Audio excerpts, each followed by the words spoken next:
Good afternoon, ladies and gentlemen, and welcome to Forest Glen Park for today's doubleheader between Huntington University and the Bethel University Pilots. This is Mike Frame, going to do the play-by-play for the first game today, joined by my good friend Jim Landrum, and we're going to guide you through this first game. It's a 9-inning game, and then the second game today will be joined by Preston Husband, and so looking forward to that. Jim, welcome to the broadcast. I'm excited to have you. Thank you, Mike. I was very happy when you called. It brings back a lot of good memories. As my son was privileged to play for you, we spent a lot of time together, and I was even able to do a few games up here with FDN Sports back in those days. So thanks for inviting me.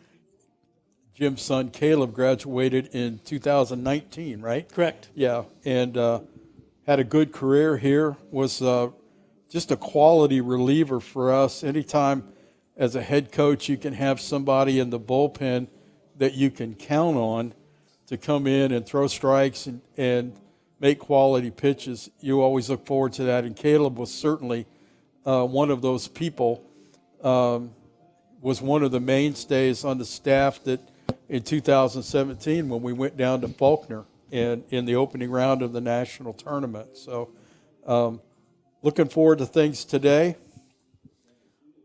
Leading off for Bethel here in the top of the first is Adam Walters playing center field. Walters comes in with a .352 batting average. On the mound for Huntington in game one is Graham Collin. Collin comes in at 1-4 with a 4.59 ERA, and to be quite honest with you, has thrown the ball better than those numbers. Collin quickly out in front, 0-2. And talking to Coach Thad Frame before the game, he felt like the key to today's game is controlling the zone from both sides. Well, 3 pitches, 1 out.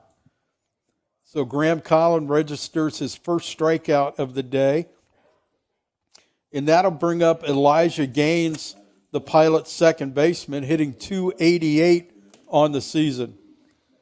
Pilots come in today at 4-8 in the Crossroads League, just a game ahead of the Foresters, who come in at 3-9 after a rough start.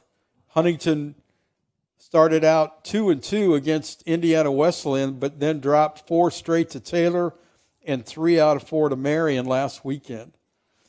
And I saw, Coach, 3 of those 4 losses to Taylor were by 1 run, 1 run, and 2 runs. Yeah. So right in each game. Yeah, they got walked off twice, and Taylor has very nice ball club. There's a line drive to shortstop, 1 hopper that Flores is not able to corral, and that's probably going to go down as an error, I would think. Yeah, I think it's a tough error because that overspin line drive that hits right in front of you as an infielder is the toughest play. It's right at you, but it's hard to get that hop sometimes. Yeah. Batting third is the Pilots' shortstop, Jesse Stout, comes in at .365, leads the Pilots in home runs and RBI at this point.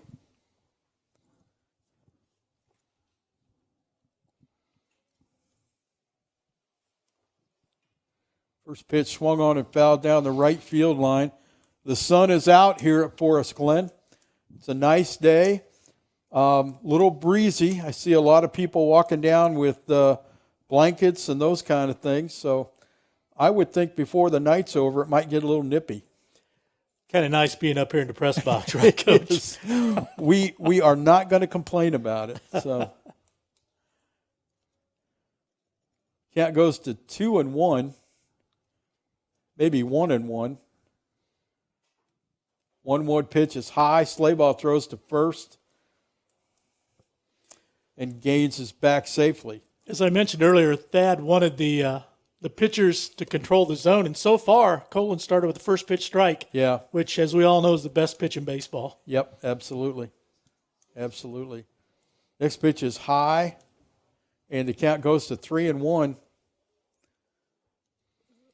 Jim just jinxed him on that, making that comment. So he's behind on the 3-hole hitter. The 3-1 pitch, fastball swung on and missed. But look at him come back. Yep. Here we go. Yeah, that pitch was high. Does he change the eye level here? I don't know. Throw to first, and Boyd Gaines is just back on that pickoff play at first. Every time I try to think about calling a particular pitch, it doesn't happen. So I just kind of see what happens. Slider outside. So that's ball 4. I was going to tease you coming into today. I coach with Ryan Otis at Taylor, Hall of Famer. And he talked about really enjoying your broadcasting style, how you were fair, you're not a homer. But I've got a praise. That's the praise I give you. Now, eventually I'm going to have a critique for you, and you'll get a kick out of it. Okay, all right. The Pilots' 4 hitter is up. Jordan Landcrone. He's the Pilots' third baseman. First pitch is up for a ball. Always open to criticism. No, not criticism. I wouldn't criticize you. Just critique. I was going to say, you've met my wife, right? Yeah. She lets you have it, doesn't she? Yeah. One ball, excuse me. One ball pitch is high. So 2-0. So Colin trying to get back in the strike zone here. 1 out, top of the first. The Pirates have runners on first and second. That ball is popped down the right field line. And Polina calls off the first baseman and cannot make the play. And I don't think either one could have made the play. No, I agree, Mike. I think they played it well. You can see they're well coached because that ball goes over there. It's the second baseman's ball. Yeah. And when he called it, the first baseman backed away, but it was just in no man's land. Yeah. And especially with Polina in double play depth, close to the bag at second base, he had a long way to go. Absolutely. So 2 balls and 2 strikes on Landcrone. The Pilots trying to break through here in the top of the first inning with the first run in the game. And that's a called strike. Froze him with that one right down the pipe. So the count evens at 2-2. Here's the 2-2 pitch. Chop to third base. And Glasgow is going to drop it. And that'll be an error.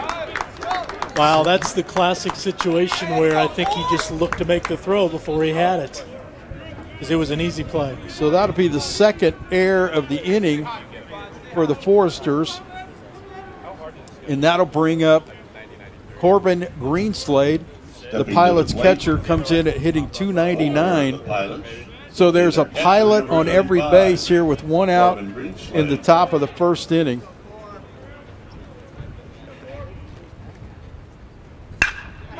And that ball is hit into the gap in right center field. That's going to be cut off, but that's going to go as a double. And that's going to clear the bases. Wow, that's rough.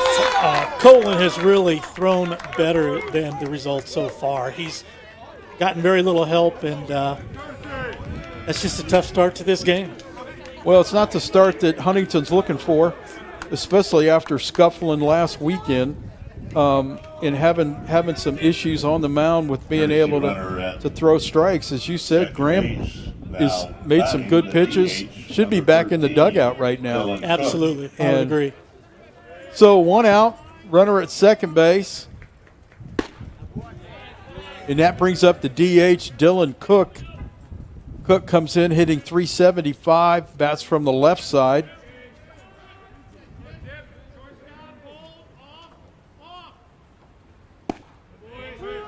Called strike. That was a good pitch. Count goes to 1-1.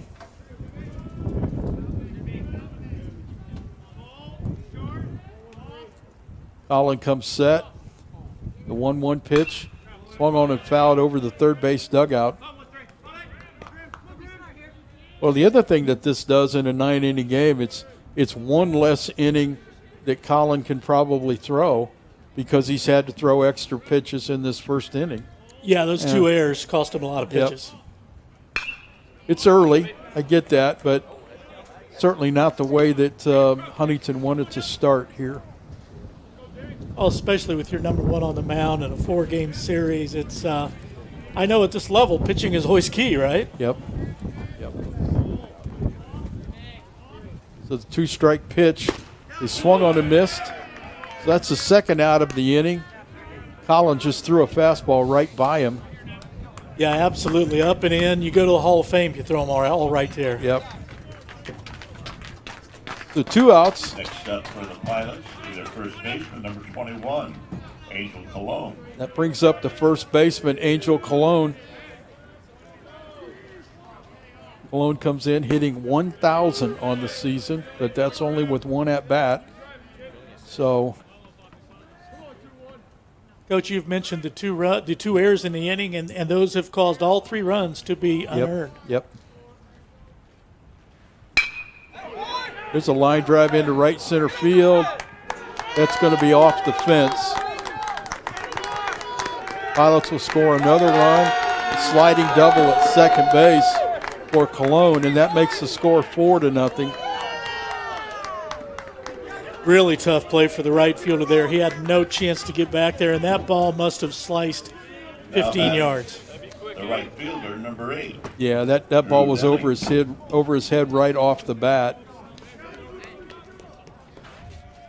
That brings Drew Deming to the plate, the right fielder. Deming comes in hitting .244 and hits in the 8th spot for the Pilots. So the Bethel is almost battered around here in the top of the first inning off of right-hander Graham Collin. First pitch is taken for a strike. I guess if you've got to get behind 4-0, it's good to be in the top of the first because it's a 9-inning game. That's a great point. There's a lot of time left in this game to come back. Next pitch is down low, ball. The kind of pitch that if it's going well, you get, but when it's not, they seem to squeeze a little. Well, the first error of the inning was a tough error on the shortstop. It was a ball hit hard that kind of short hopped Cade Flores at shortstop and just kind of bounced away. The second error was just carelessness. I know it's a cold day, but that's a play that if we make that play, or if the Foresters make that play, then the strikeout ends the inning, and the double doesn't bring in another run. So 2 balls and 2 strikes. That's a great point, Coach. I've always said that walks and errors are what win games, not hits. Yep. The hits are not hurting us right now. We've given up 2. Yep. So 3 balls and 2 strikes on the 8-hole hitter, the right fielder, Drew Deming.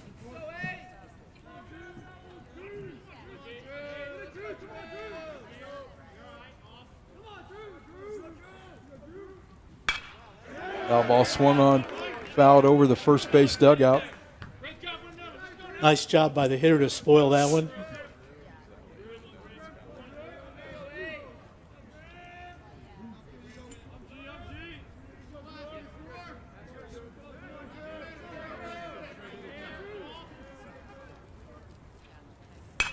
The 2 pitch again. Once again, fouled over the first base dugout, and we'll do it again. Yeah, it looked like a very similar pitch. Colin not giving in there, and he'd really like to get out of this inning.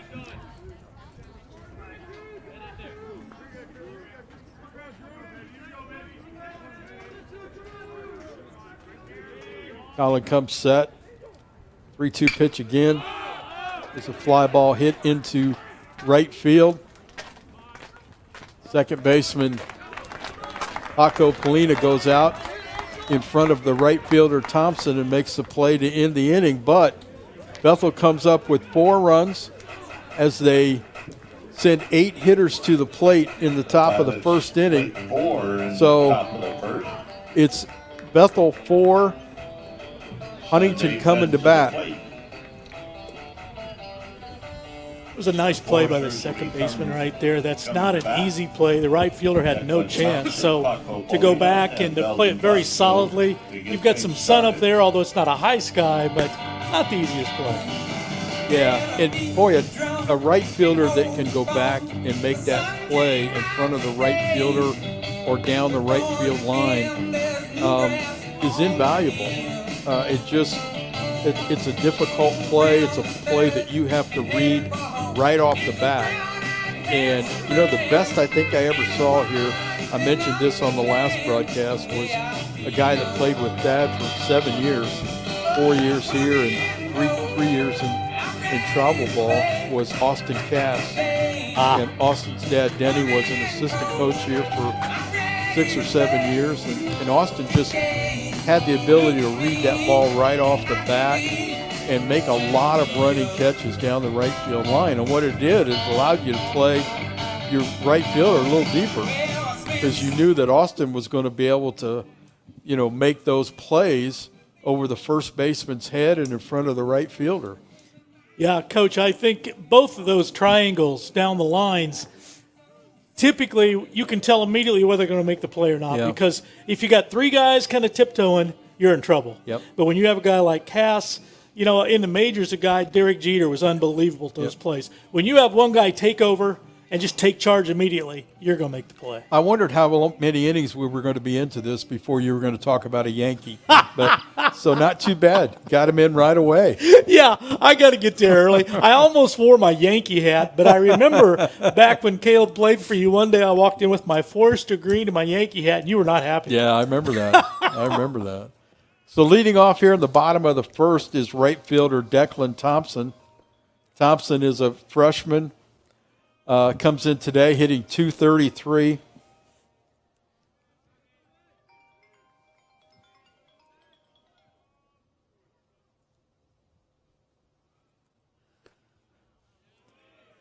First two pitches are out of the strike zone. Counts 2-0 on Thompson. So we'll see if the Foresters can get anything back here in the bottom of the first. Yeah, it would be key to strike back right away. Swung on, and there's a pop-up in the infield. That'll be an easy play for the first baseman, 1 out. I'm not sure the pronunciation of Bethel's pitcher's name, but he's got a lot of nice run on that fastball. Yeah, typical lefty. We apologize. We don't have a pronunciation guy up here. But, no, I think it's Borwage. Borwage? Okay. Comes in with an 0-2 record and a 7.50 ERA. First pitch is high and outside.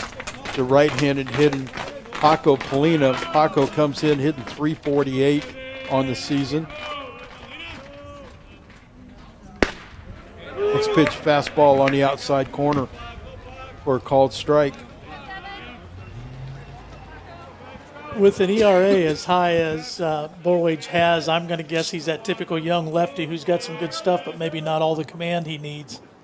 Yeah, and you never know early in the season, as you know, Jim. One outing, one couple, 2 or 3 inning stretch can balloon that ERA pretty quickly. Oh, I absolutely do, especially if you're not getting a lot of innings.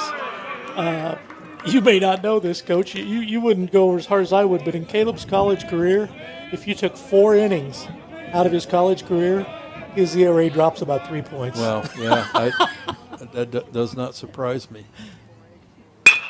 There's a ground ball right back to the pitcher. It'll be an easy out. So the Foresters, 2 up and 2 down here in the first inning, have not hit the ball out of the infield yet. Batting third. And that brings up the third baseman. The third baseman, number 14, Belden Glasco. Well, when Thad mentioned the key to the game today being control the zone, it wasn't just from the pitching standpoint, it was from the hitting standpoint as well. Swinging at your strike and not the pitcher's pitch. Yeah. Glasgow comes in hitting .353 with 6 home runs and 23 RBI. He leads the Foresters in all 3 of those categories. Very impressive. Senior transfer and has had a good year at the plate offensively for Huntington. Fastball on the inside corner. The count goes to 1-1.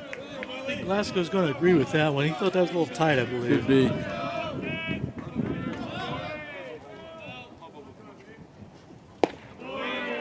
looked like a changeup, low and outside. That's a good take. Yeah, especially lefty versus lefty. Yeah, it certainly is.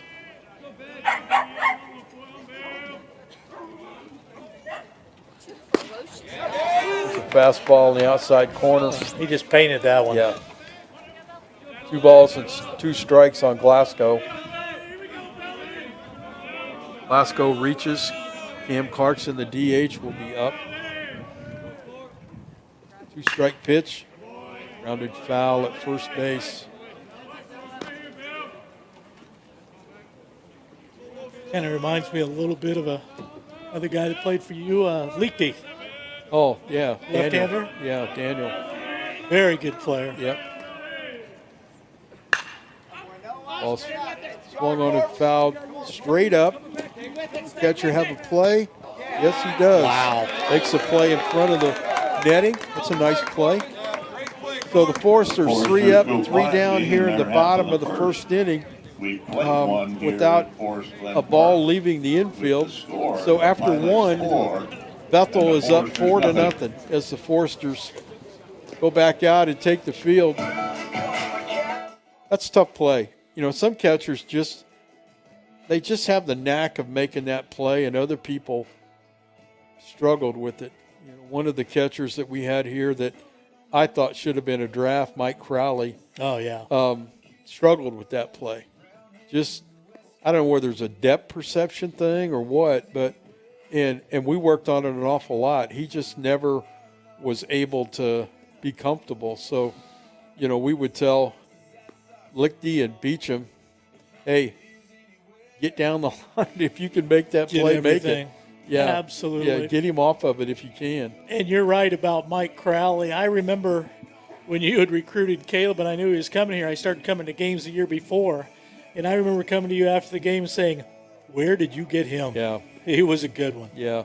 Mike didn't play. He played at Chesterton High School and didn't play his junior year because of a knee issue. And so he kind of got overlooked a little bit. Wow. And so we feel like we kind of stole one right there. I believe you did. Leading off here in the top of the second inning for Bethel is the left fielder, Hudson Francis. Francis comes in hitting 170 on the season. Boy, this is just you hate to put too much pressure on one hitter this early in the game, but Colin really needs to get the first out of the inning here to kind of right the ship a little bit. Yeah. Number 9 hitter, you got to dominate those guys.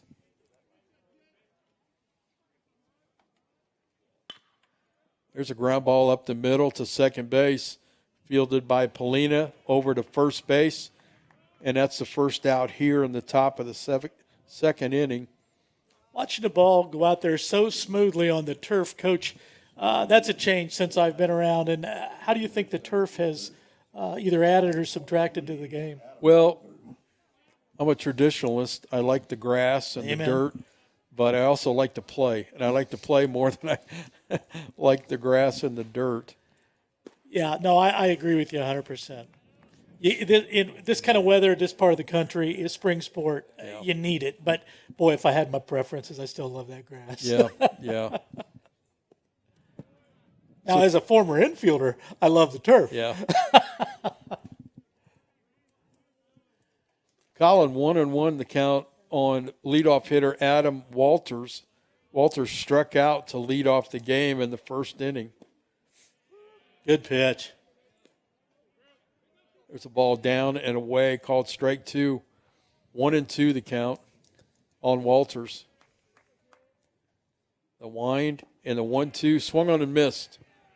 Nice So far, Graham Collin has got Walters' number. Yeah. So quickly, 2 outs here in the top of the second, and that'll bring up Elijah Gaines, the second baseman. Gaines hit a ball hard right at the shortstop, who booted it in the top of the first, and ended up scoring on a double into the gap by Greenslade. First pitch swung on and missed. There's the ball fouled straight back. It's interesting. Colin's fastball's been up in the zone quite a bit. He's had some success up there, but also the ball's hit hard where that's it.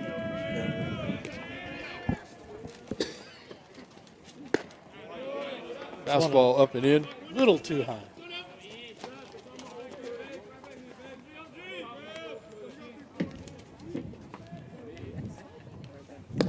Strike pitch, swung on a miss. So Graham comes back with a very solid top of the second. So the Forsters will see if they can get the scoreboard on their side of things. Top of the second. Yeah, and that was a very important hold right there, Coach.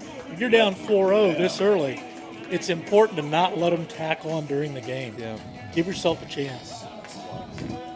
I know whenever we're ahead like this, I keep saying tackle on, tackle on. Don't sit. Coming to the plate for the Foresters. Yeah, especially in a 9-inning game. I know Dad works hard talking to the players about winning the middle innings, winning 5, 6, and 7 in a 9-inning game. Okay, Coach, I got to tease you with some critique here. Okay. Honestly, I was very pleasantly, I just enjoyed your broadcast. I really did.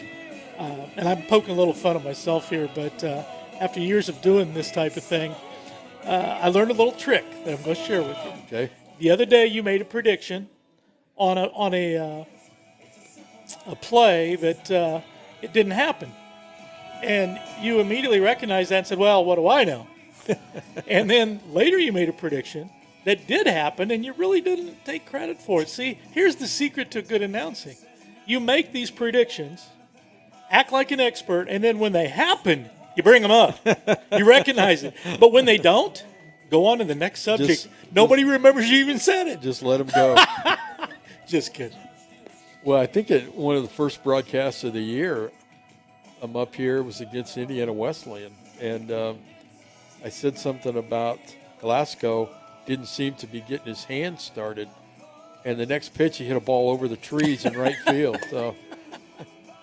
So Preston asked me if I thought he got his hand started there.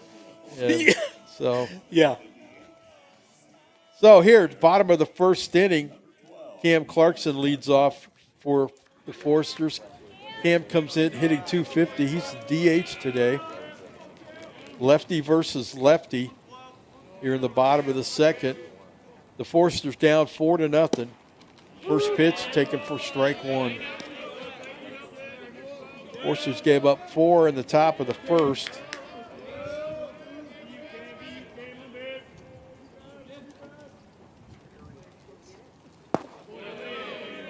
Fastball low and away. Evens the count at 1-1. Good plate discipline there.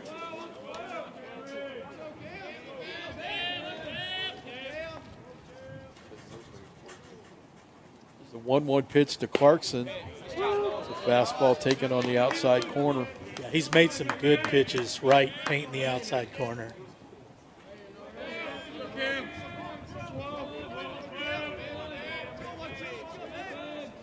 Here's the 1-2 pitch to Clarkson.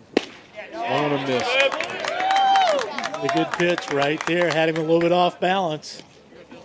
You know, Coach, you Now mentioned batting at the the bottom, center fielder for the after the Foresters, first Forster at bat, that number we really 17, didn't hit the ball Dylan hard. Ross. And hitting is so infectious. If we could just get a nice, solid line drive here, get something started.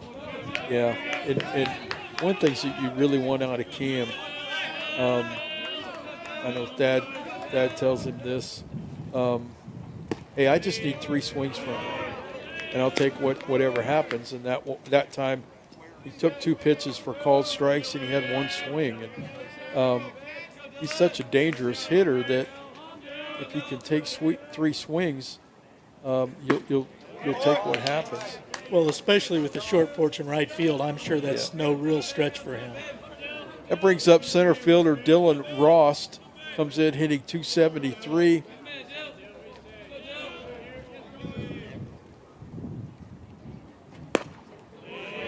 Fastball outside.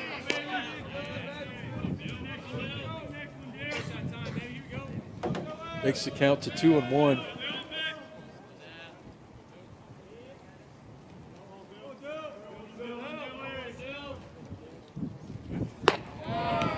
Fastball way up and outside.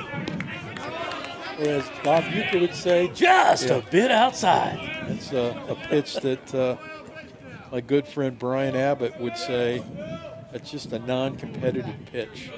You know, the hitter doesn't have to make any decision about that. 3-1 count to Ross.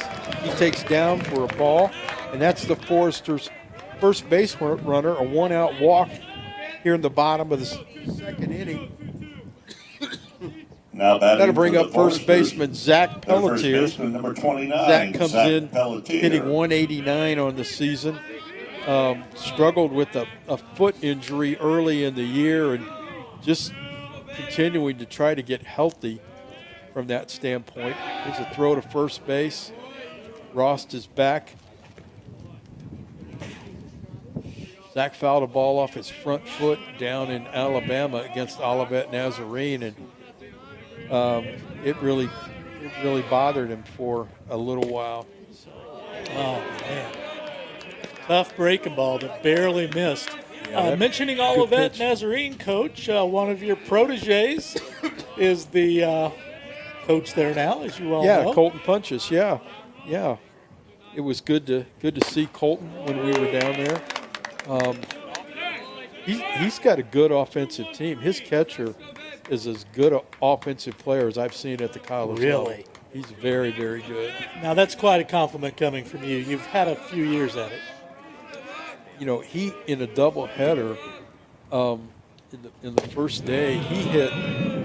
I think he had 7 at bats, and he hit every ball right on the screws. Oh, man. Wow. Good quick throw to second base. Didn't play his second day because he tweaked a hamstring in BP running the bases. And Colton's like, nah, I can't chance it this early in the season. Good call. Fastball high and outside to Pelletier. That runs the count to 3-1. Later in the game, I've got a story about Colton from your days that I think you'd kick out of. Colton was Caleb's roommate, by the way. Yep, I knew that. In his wedding. Yep, I knew that. There's a fastball, good hack. Swung on and fouled straight back. Yeah, that fouled straight back means you're right on time, right? Yep, he just missed it. Just missed it. So 2 balls and 2 strikes to first baseman Zach Pelletier.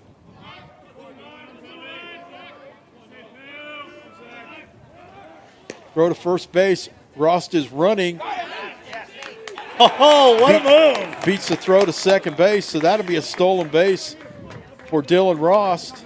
Now, what was interesting there, he went absolutely on first move. Yep. But the move came over, and as he's at second, he's probably out, except he makes a great swim move around the tag. Well, it looked like the shortstop was a little bit late getting there Good point. to make the tag. Yes. So there's a base hit to right field. Rost had to freeze and make sure the ball was going through the infield. So Pelletier, good 2-strike swing, hits the ball the other way. A line drive base hit. So the Foresters have runners at first and third. That's just a great piece of situational hitting right there.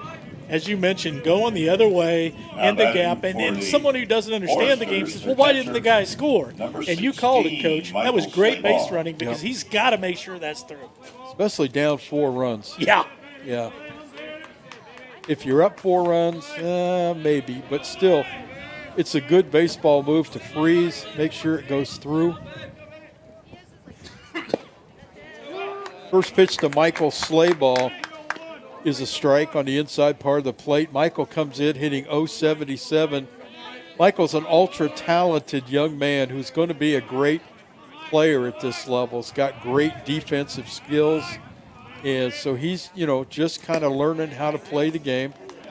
Next pitch, fastball away. Looked like maybe out of the strike zone, but Slayball swung and missed at it. So quickly, no balls and 2 strikes to the Foresters catcher, Michael Slayball.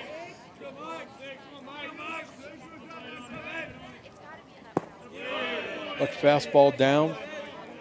It's nice to hear your estimation of young Slayball, and I know talking to Thad before the game, I know he's had a bunch of injuries. I know he's playing some youngsters. Yeah. People maybe didn't plan on it, but that's great for the future, right? Yeah, no doubt.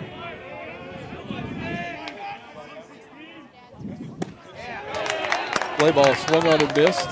That'll be the second out of the inning, and that'll bring up left fielder Owen Immel. That's just a great off-speed pitch right there. I can't fault the hitter. That's just one of those pitches sometimes you tip your cap. Will be their left fielder. Yeah, it's a good changeup. 22, Owen Immel. So Immel comes in to the season hitting $129. 2 outs, runners on the corners. See if Immel can drive in one of these runs. Fastball low and outside, ball 1. Immel related to any of the Immels that were around Huntington when we came here? No. Nope. No. Immel was we're talking about Slayball. Slayball was on the North-South team last year. And I believe he played at Fairfield High School. I've got a roster here. If I was prepared, I'd be able to tell you that for sure. But I think it was Fairfield that he played at. Fastball inside, almost hit him. If your son-in-law were over in the dugout, Andy would be yelling, "Wear it!" Well, I would think that there'd be some guys down there saying the same thing. So, We've got ice. yeah. There's a million of them, right? Yeah. Yeah, Andy's was not adverse to taking a pitch and going to first. You know, he'd kind of take it and then, look out at the mound and just kind of jog to first like, thank you. Oh, yeah. And he'd get on teammates who didn't. Yeah, no doubt. 3-0 here to Immel. Fastball on the outside corner for a strike. That moves the count to 3-1. That fastball on the outside part of the plate, especially the lefties, has been his bread and butter. Yes, excited to see that we've got our center field camera now. So now Oh, I love it. Jim and I are going to be able to be umpires up here in the press box. You mean we'll just be able to see now? Mike, I thought it would take a whole lot longer to get this old. Oh, yeah, that's true. That's true. All right. Come on, let's cash it in here. So Immel runs the count to 3-2. So Pelletier will be off and running on the pitch at first base, and that ball's down. Ball 4. That's a really, really good take right there. That's a tough pitch, as we said before, to lay off of. That was borderline. Yeah. In other words, if I'd have been the hitter, I'd have been out of here. I could hit the curveball. If you throw it at me and break it across, I'll rip it. But if you've got 2 strikes me and break it away, I'm gone. You're done. Cade Flores comes up as the Forster shortstop, batting .290 on the season. First pitch is a fastball poured in for strike 1.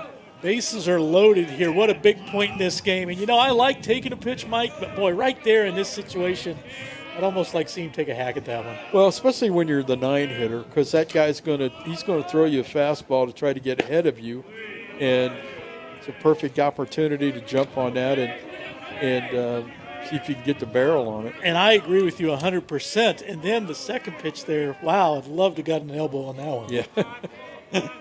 The count 1-1 on Cade Flores. 2 outs here in the bottom of the second inning. The Forsters have loaded the bases here with 2 outs. Flores fouls the ball over by the third base dugout late on a fastball.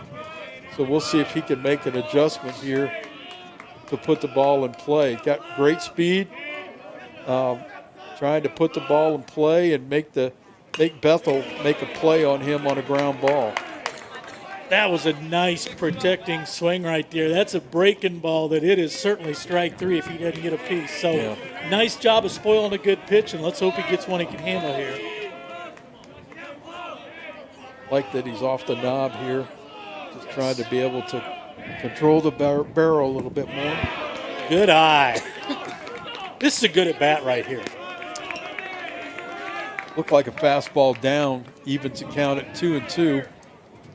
He's seen everything he has now, so I think it's time to put it in play. stretch. 2-2 pitch to Flores.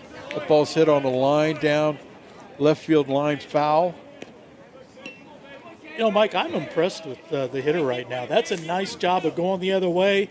Yeah, it's a foul ball, but he's got the right approach, I think, don't you? Well, I think he's dialing in that fastball a little bit. Yeah. You know, he fouled it straight back and then over by the third base dugout, and that went down the line. So be interesting to see what he throws him here. If he wants to throw him a breaking ball here, we'll see. Yeah, you know, that's a great question because obviously you get the 9-hitter up. Man, you don't want to walk in a run, so you need to throw a fastball. But as you said, the breaking ball is probably the right pitch if you can command it. I always thought there was a reason why somebody was hitting ninth. That's right. You know, and that needs to be somebody that you get out. Yes. There's a fastball down. Another good take. I think that was probably a changeup. So that takes the count to 3 balls and 2 strikes. What a battle here. So the Foresters will be off and running on this pitch. Win the battle and stay disciplined. Fastball swung on and missed. I think that's ball 4. It was. And so Flores strikes out swinging to end the inning. The Foresters load the bases, but can't do anything with that.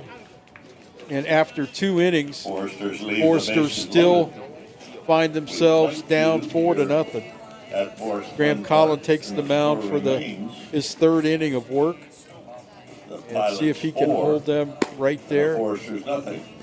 Collin has thrown the ball well, has not been given a lot of help behind him with 2 errors in the infield that led to 4 unearned runs.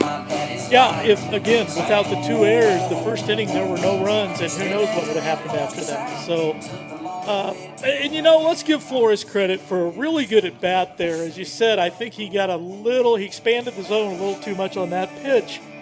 But he did battle. It was a quality at bat. He had, 6-7 pitches? Yeah. It would just been a nice spot for a base hit there.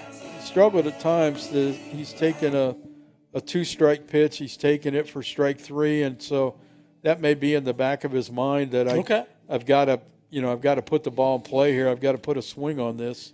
Well, Coach, wouldn't you rather a kid did expand a little bit in that situation rather than take strike 3? You don't want to leave it in the umpire's hands. Right. Because you never know what's going to happen in those situations. Yeah, because maybe you foul it back and get another pitch. Yeah. So shortstop Jesse Stout comes to the plate to lead off the top of the 3rd for the Pilots. Stout walked in the 1st inning, and that walk led to the Pilots erupting for 4 runs with 2 outs. And he got a pretty fair piece of that one. That was pretty close to being down in the corner. 1-strike pitch looks like a changeup down for ball 1. 1-1 pitch. Well, there's another one. That's tight. Not sure where that was. Yeah, but, I'm not either. I would want that if I were in the third base dugout. Absolutely. So you might even have hollered a little on that one. Maybe. 2 balls and a strike. Stout fouls it straight back. It takes the count to 2-2. Here's one for you. This is a classic Mike Frame memory for me. There was a game when a foul ball come flying in the dugout, and it hit, I believe, the brick or the wood. Yeah. And I believe put you down. Knocked me out. It was against Taylor. Hit me in the right behind the left ear. And the next thing I know, the trainer's over the top of me going, "Hey, you okay?" And so I don't remember a whole lot from that game. Here's a chopper back to the mound. Colin Fields underhands to first base. And that's the first out here in the top of the 3rd inning. Well, here's the reason I brought it up, Coach, because I remember watching the whole thing. I saw you get hit. I saw you drop, and I was scared to death.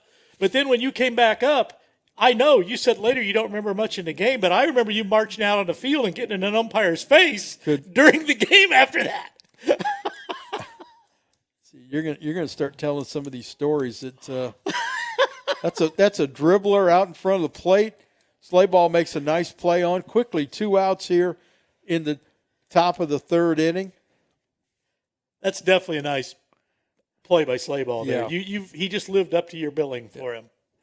So 2 outs. That'll bring up Corden Greenslade. Greenslade had the big hit in the 1st inning, a 2-out, 2-run double, bases loaded double that cleared the bases. Yeah, and allowed the Pilots to jump on top 3-0. The hit of the game so far. Yep.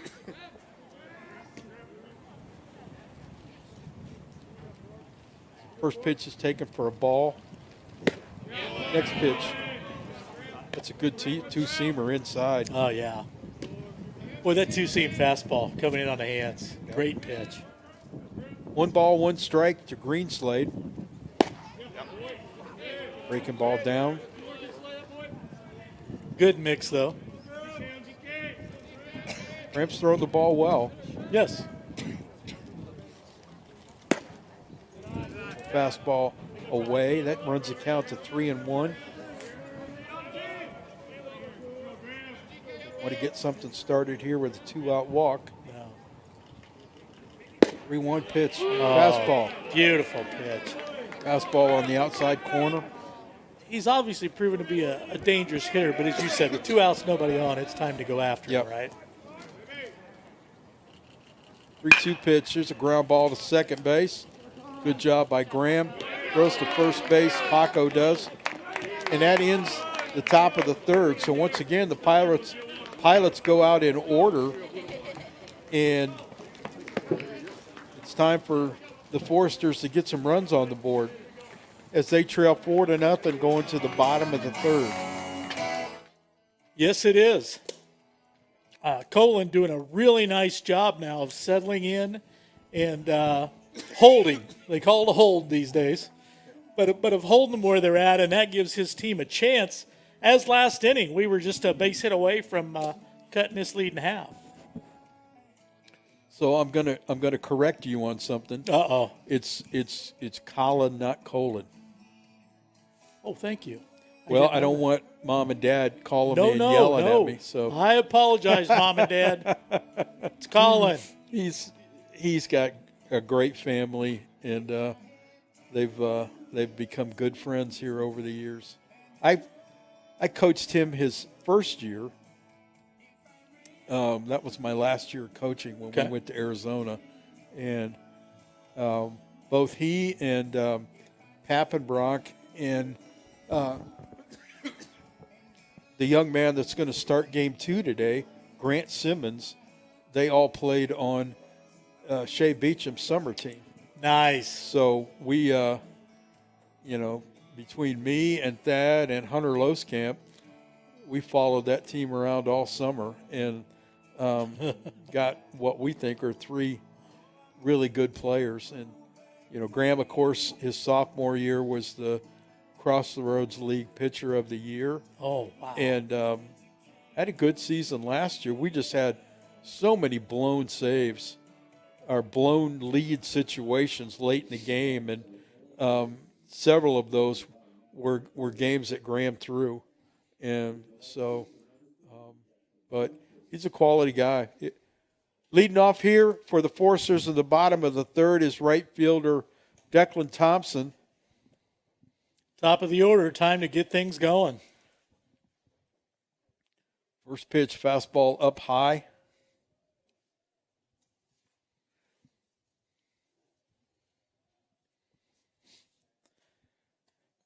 Declan hit a fly ball to first base, popped it up in the 1st inning in his only at bat. There's another fastball up high. First time we've seen him miss up twice in a row. Maybe a little fatigue early here. I don't know. Seems like it's early. But yeah, seems too early. 2-0 pitch. That ball's in the dirt. Looked like some kind of changeup maybe. So the count's 3-0 to leadoff hitter Declan Thompson. Doing the job of a leadoff hitter, taking some pitches, looking to get on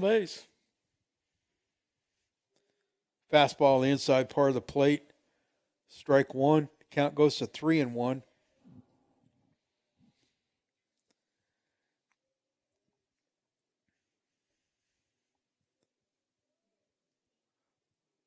Ooh, fastball way up and outside. I think if this were Bull Durham, it would have hit the bull. Yep. Never hurts to hit the bull once in a while.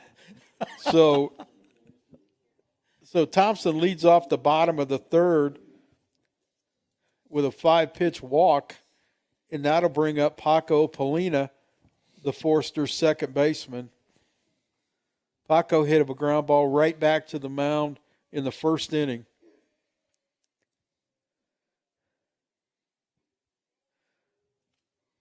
Polina takes a fastball for a strike. Okay, I'm going to be optimistic here and say Mr. Thompson just started the bandwagon. I hope so. Right here. Hope so. He's got really good speed. He's a good athlete. As Polina takes a breaking ball for strike two. And that's his breaking ball of the day so far. That had a lot of snap. Yeah.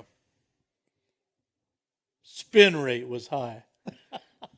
Yeah, as they say today. So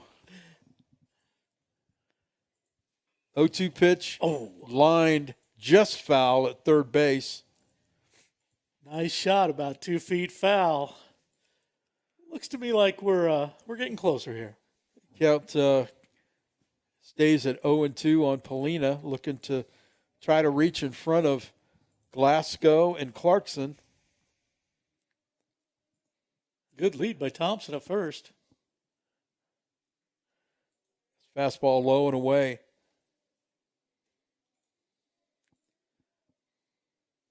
Thompson's one of those young players that was in and out of the lineup early because of some injuries, got an opportunity and has played well and has a very bright future here at Huntington. Quick throw to first. Thompson is back diving.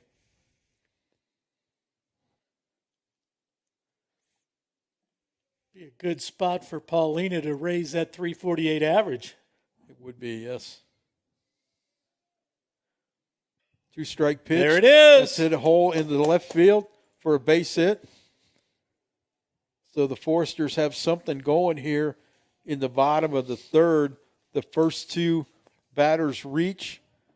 Thompson on a walk. Polina with the base hit to left field. And that'll bring up statistically the Foresters' best hitter this season with Belden Glasgow.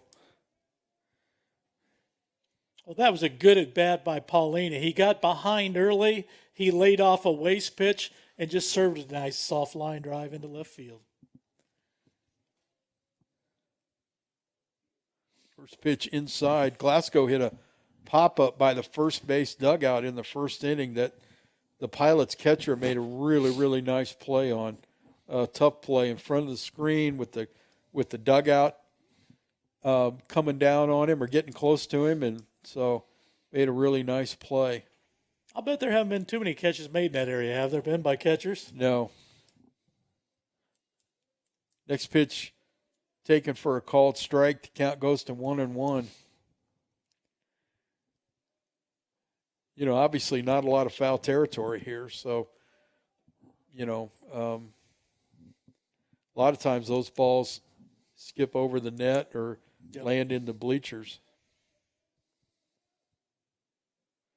Glasgow takes a breaking ball for strike two. Once again, a very impressive breaking ball. Yep. So the count goes to 1-2 on Belden Glasgow. I'm afraid I'd have to see if he could hit that pitch. This looks like a changeup down in the dirt. I guess not the dirt, the turf. And the count goes to 2-2. Coach, I think what Thad has asked for today is plate discipline, and we're seeing it this inning. Yeah.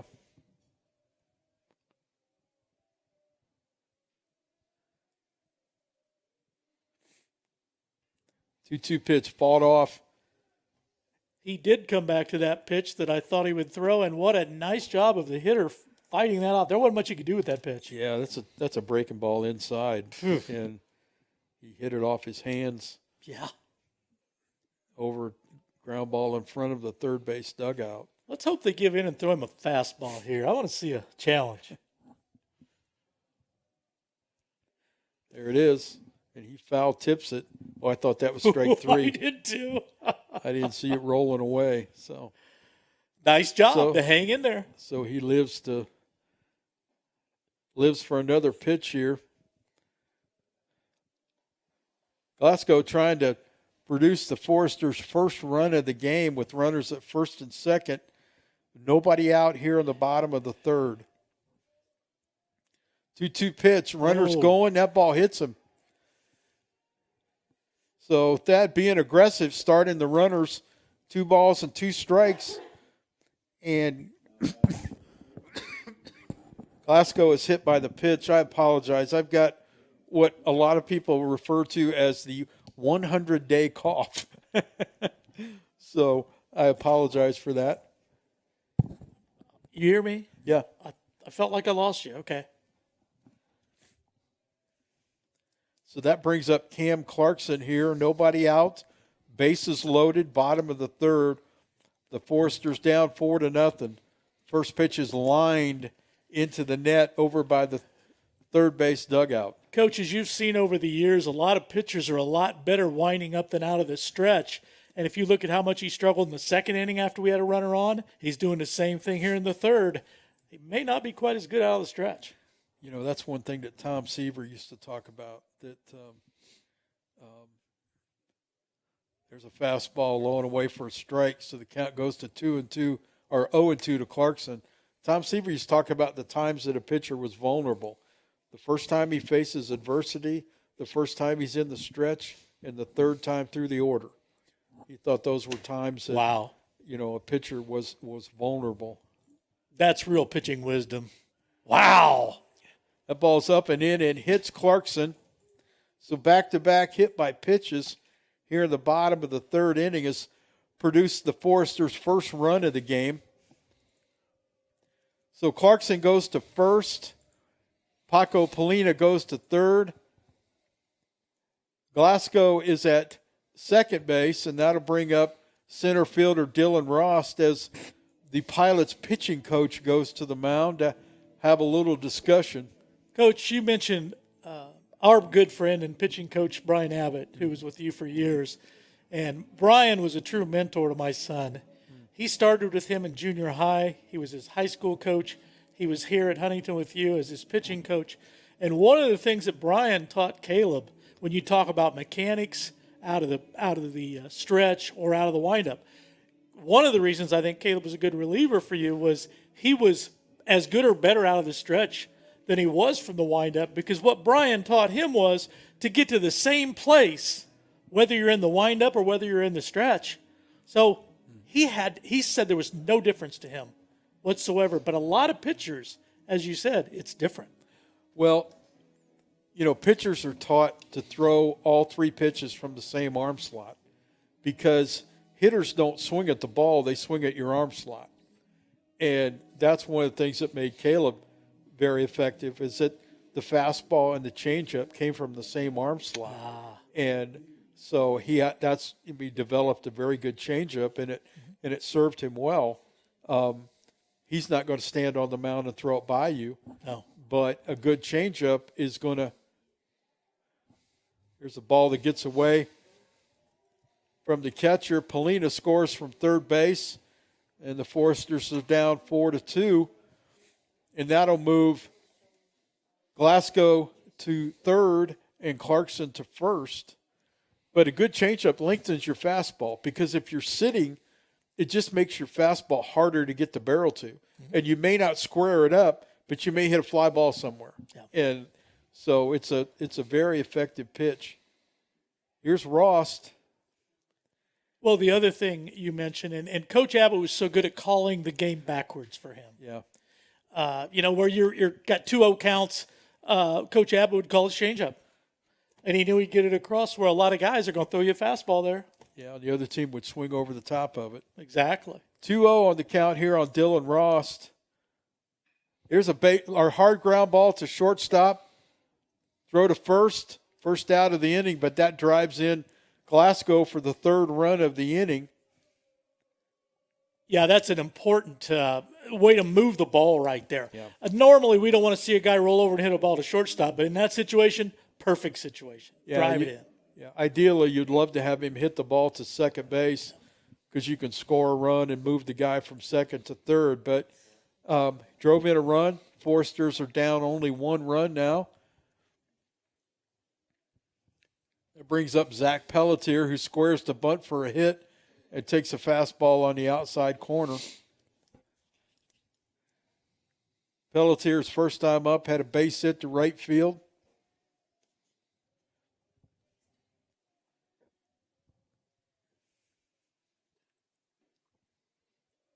There's a fastball down. One ball and 1 strike. The Foresters doing a nice job of getting their pitch this inning and not swinging it to pitcher's pitch. Yeah, good offensive teams leave it to the next guy, you know. Absolutely. Pass the baton. Yep. 1-1, fastball up high. There's no Borwich. defense for walks and hit by pitches, Yep. is there? Borwich, and once again, we apologize if we're not saying that right, but Borwich has struggled with his command here a little bit in this inning. Oh, that's trouble. There's a fly ball into right center field. Oh. Center fielder ends up making a nice running catch on that ball. Yes, that really was. I thought that was more trouble because I didn't think it was hit that well, but he got a pretty good piece of that. He did. Nice play. So 2 outs. Clarkson has to stay at second base. And that'll bring up Michael Slayball.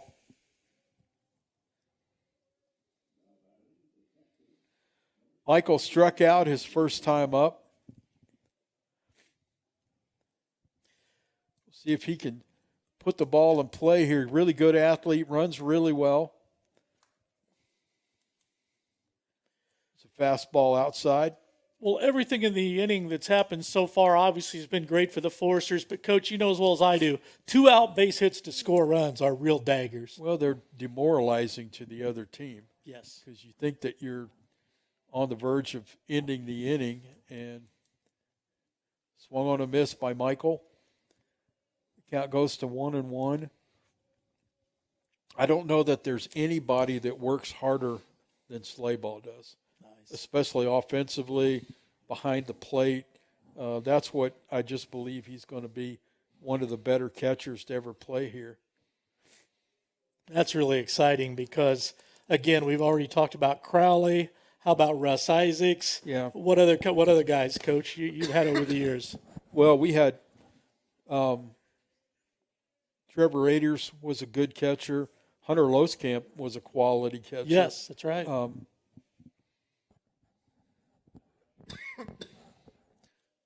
There's a called strike. 2-2. Count goes to 2-2. See if Michael can put this 2-strike pitch in play. Deuces are wild on the board. 2 balls, 2 strikes, and 2 outs. There's a ball hit hard to second base. Good at bat by Michael. So he hits the ball hard, but right at the second baseman. That'll end the inning for the Foresters, but they come up with 3 runs in the inning. So we'll go to the top of the 4th with Bethel leading the Foresters 4-3. Big inning by the Foresters, cutting that lead down to 1 run here. Well, you know, at this point now you're hoping Immel, or not Immel, Colin can have a shutdown inning because he's thrown the ball well through 3 innings. Want to continue with that. I'm not sure 4 runs is going to win it, so we'll see what happens. But it was a good answer by Huntington. You know, absolutely. They needed to score, and first 2 guys in the order kind of set the table a little bit. The Foresters didn't get a chance for their 3 and 4 hitters to have big hits because they got hit by pitches. So That's one way to take care of the best hitters. Just hit them and put them There on. you go. There you go. You know, it used to be frustrating when our pitchers would hit somebody on 3-2, and you're like, deep down inside, you're like, well, just hit them on the first pitch. You know, save yourself 5 pitches there. That's a good point. Not that you want them hitting people, but if you're going to, right. Let's kind of get it over with. So. Now, I do remember, I'm sorry, I keep telling these stories on you. I remember a game down at IW where there was a doubleheader, and I came during the second game, and they had hit Shea like 4 times already or some crazy thing. Remember that night?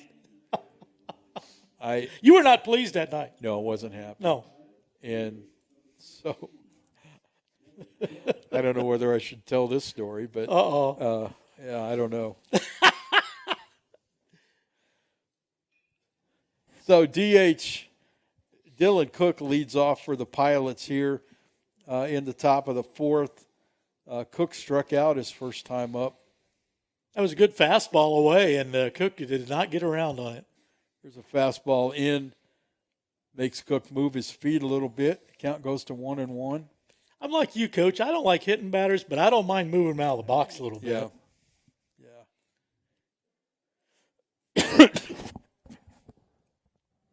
Like a foul tip. Tip into Slayball's glove. I believe the count is 1-2. That's what they have on the board. I think you're right. Here's a ground ball to first base. Just goes foul.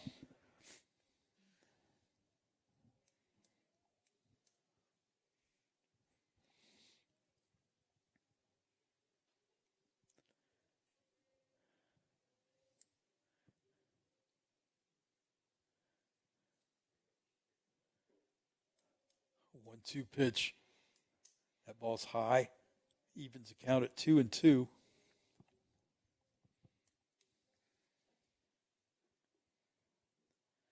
Fastball down. So the last thing you want to do when your team scored 3 runs is to walk the leadoff man. Yeah, that's absolutely right. Colin is giving him a little bit of everything right now. Let's see if he can get him out of here. There's a fastball hit high and deep into right center field. Thompson going back, and that ball's off the fence. And that'll be a stand-up double for Dylan Cook. And just to follow up your comment a minute ago, even though that's a double, I would prefer to see him on there by hitting his way on than to walk him as the first hitter of the inning. Well, I think that hit came about because Colin went full, and he probably was sitting on a fastball there, and he certainly got it and didn't miss it. Yeah. So that's a great point, and sometimes you have to challenge the guy, and you tip your cap to him right there. So that brings up Angel Cologne. Forster's put a pick on, and it's just bad communication. So we have a bad throw. We have nobody covering the bag, and so that moves the runner to third base with nobody out. And that brings up the first baseman, Angel Cologne, who had a double off the right field fence his first time up. Forster's bring the infield in. Swung on a missed on a breaking ball. Yeah, good breaking ball by Colin right there. Yeah, frustrating thing when you just scored 3 runs and now you look up and the other team has a runner at third base with nobody out. Yeah, it really is. As you said, you'd like to have a shutdown inning here. And at this point, I mean, I see the infield in, so they're going to try to cut them off. But at this point, if you just limit it to 1 this inning, right? Well, yeah, when the infield's in, you're at the mercy of hitter hitting the ball at somebody. 2 strikes on Cologne. There we go. Ground ball to shortstop, throws across the infield, and that's out number 1. Okay, we're going to chalk that one up to Coach Frame having the infield in, and we live to fight another hitter. If the infield's back, that's a run-scoring ground out. Oh, yeah, absolutely. And it would have been probably an in-between hop that you don't even know what kind of play you're going to make. That brings up the right fielder, Drew Deming. Drew hit a pop-up into right field his first time up that Paco Polina made a nice catch on. Way to get ahead right there. Breaking ball, Colin gets ahead of Deming. Infield is still in. There's a fastball down and in for a ball. So the infield's still in, trying to cut that runner off at third base to keep the Pilots with only a 1-run lead. There's a breaking ball. Good pitch.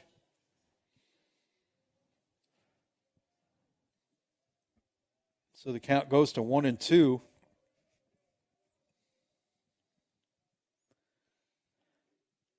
Fastball up and in. I like that pitch right there. Back him off the plate. Now let's make a pitch to get him here. Count goes to 2-2. He did not look comfortable on the swinging breaking ball earlier in the count. Must have been a little down. Must have been. It's a good pitch, though. So the count goes to 3 strikes on the right fielder, Drew Deming. There's a 3-2 There we go. pitch. What a pitch. Swung on and missed. That's the pitch would get me. I mean, you got to protect, but just a beautiful pitch. Now we go with the infield back, and we get a chance to get out of this inning, Coach. Yeah. My son-in-law would be yelling from the dugout, "It's not a sword." So that brings up the 9-hitter, Hudson Francis, who hit a ground ball to third base his first time up. Francis, the Pilots' left fielder. First pitch is a strike. Next pitch is a strike. So Colin is one pitch from getting out of the inning, which would be a big boost to Huntington to keep that runner at third base. We're going to nickname him Houdini if he does. 2-strike pitch. Just Good a spot. little bit high. Yep. Good spot. Make the hitter make a decision. I feel like he's commanded it this inning, and I think he's in a good spot right now.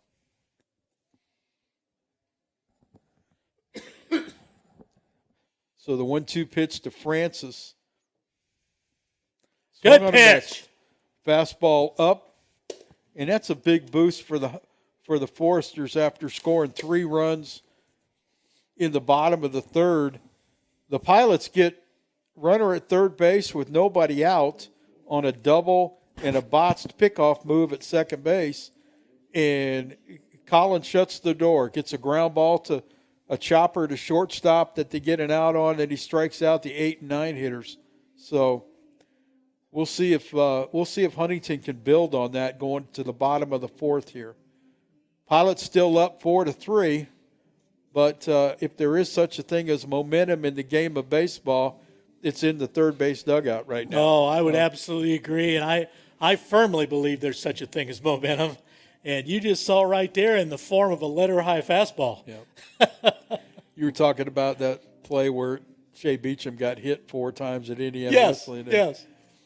And so the next inning, they had a runner at first base, and the first time he slid back to the bag, head first, his face was pointed towards the plate. And so the pitcher and Shea picked up on that. I think they threw over 5 times, and every time Shea just beat that kid to death. Paybacks. First base coach said something about, the tag, and Shea just said, "I'm just trying to be quick," and somebody from our dugout, well, quit hitting him, but that won't happen. Oh, gosh. Well, for those of you who don't know, Shea's nickname was Thor. Yeah. Shea was a big guy, okay? So they weren't going to argue too much with Yeah. Shea. Yep. Leading off here in the bottom of the fourth for Huntington is the left fielder, Owen Immel, who walked his first time up. Swung on, chopped at the plate, foul. Shea, the year before, they were building their football field, and we played over there. Shea hit a line drive off of one of the bulldozer guys running the bulldozer, and that kind of shut construction down for the day. He could do it. Boy, he did. Didn't he hit one to the arch out here? He did. He went over the arch. That's what I thought. There's a 1-strike pitch swung on a foul, tipped into the glove of Corbin Greenslade for the Pilots. Keep saying Pirates. My apologies. And here's the 2-strike pitch. There's chop to first base, and that's foul. Well, Coach, you mentioned earlier how a pitcher really needs to dominate the bottom of the order. And right here in the fourth inning, we've got the 8-9 hitters up. If we can get a couple of these guys on, at least one of these two for the top, that would be a big start for an inning. Sure would, yeah.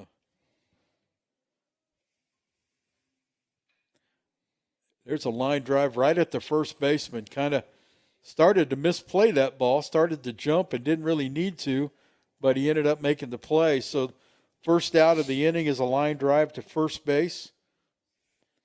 Yeah, I think that ball was hooking on him, and I think he started towards the middle of the field, but as you know, it's going to cut to the right field line, and he made a nice play. Yeah. With one out, that brings up the shortstop, Cade Flores.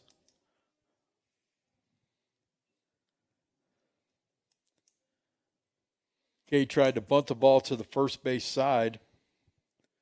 Fouls it over by the Pilots' dugout. I like small ball. Nothing wrong with getting something going.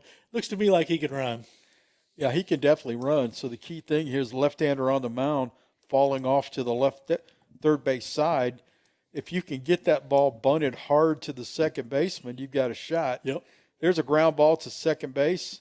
Throw to first. Quickly 2 outs here in the bottom of the fourth. And it brings up Forster's leadoff hitter, Declan Thompson, freshman from Mooresville, Indiana. Thompson is in right field today. And he got the big inning started last inning with a leadoff walk. Popped up to first base in the first inning, and then, as Jim said, walked his last time up. There's a breaking ball down low. I like his play discipline, that's for sure. I can see why he's leading off. Well, he's got a short swing that I think is going to serve him well as he progresses through college baseball. He runs real well. He's got a plus arm. Got a good work ethic. I mean, there's no reason why he's not going to be an outstanding player at the college level. Nice to And hear.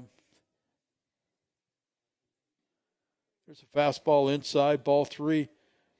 That's got 5 or 6 guys that are young that are going to be good players. And last time I heard of all of the non-Division I schools in Indiana, Huntington had the number 1 recruiting class in the state. Oh, wow. So That's really impressive. There's Hats off to Coach Thad. there's a fastball low and away for a strike. Shouldn't say away, on the outside corner. Takes the count to 3-1. 3-1 pitch. Lifted to center field. That's going to be a can of corn for the center fielder. And the inning is over. So the Foresters 3 up and 3 down here in the bottom of the fourth. And we'll go to the top of the fifth with Huntington still trailing 4-3. Coach, I couldn't help but laugh when you mentioned that pitch was away. I once played with a hitter who had a really good eye, and he got he got a strike call that he didn't like. And he turned around and looked at the umpire, and he says, was that pitch high or outside? And the umpire said, outside. He said, then why'd you call it a strike? And the umpire threw him out. You mentioned your son-in-law. He had a few of those good comments, didn't he? He did. Yeah, he did. He's a good man. He's a good father. He's a good husband, and I couldn't ask for anything more of somebody to spend their life with my daughter. So That's beautiful. Grandkids were at the house yesterday, and I had a doctor's appointment. Just completely blew my mind. I didn't even know. They called me and they said, "Are you coming?" And I'm like, "Coming where?" And so I forgot all about it. And I told the lady, I said, "I'm sorry, my grandkids are here." And she goes, "Oh, I understand. Don't worry about it." So Wow. we just rescheduled it. But I love being a grandpa. I just love everything about it, and enjoy hanging out with the kids. Absolutely. It brings up the Pilots' leadoff hitter here in the top of the fifth inning. Center fielder Adam Walters, who has struck out twice today. Graham Collins still on the mound for the Foresters has still yet to give up an earned run. There's a fastball down and away for ball 2.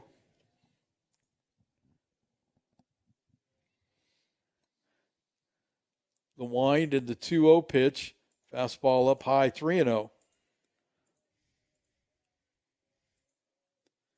Certainly don't want to walk the leadoff man in any inning, but especially when he is the leadoff man.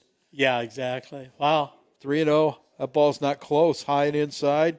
That's ball 4. No, uncharacteristic of Colin right there. He's been controlling it pretty well. I'm no pitching expert, but I thought maybe he was just rushing a little bit that time. I'm not sure. Well, he had dominated Walters his first 2 times up. And Yep. so you like to see him throw him a strike there to see Yep. if he can continue with that. So that brings Elijah Gaines up, the second baseman. He bunts, sacrifice bunt. Ooh, they get the out Wow. at second base. That's a nice call. That's a very nice play right there because, Coach, you've seen as much as I have guys turn and throw that ball into center field. Yep. That's not an easy play, and that keeps the next run off of second base. Well, you got to give the credit to certainly Graham executed it, but the call comes from Michael behind the plate because Graham's got his back to the play, and he's listening to what Slayball is going to say to him. And here's a fly ball to right field from the Pilots' shortstop, Jesse Stout. And just as quick as it looks like the Pirates have something going, now there's 2 outs with a runner at first. So that's a key play. That brings up the third baseman, Jordan Landcrone, who reached on an error his first time up and then was thrown out catcher to first base his next time. That's a quick throw to first base. If that ball's on the bag, he's out. But Pelletier had to reach to his left for it and couldn't get back to make a tag. It's another throw to first. Walters back safely. Excuse me, not Walters, but Gaines back safely.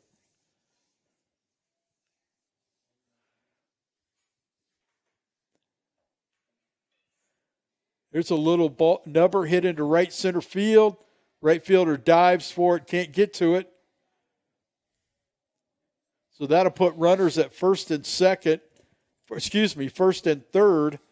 with 2 outs.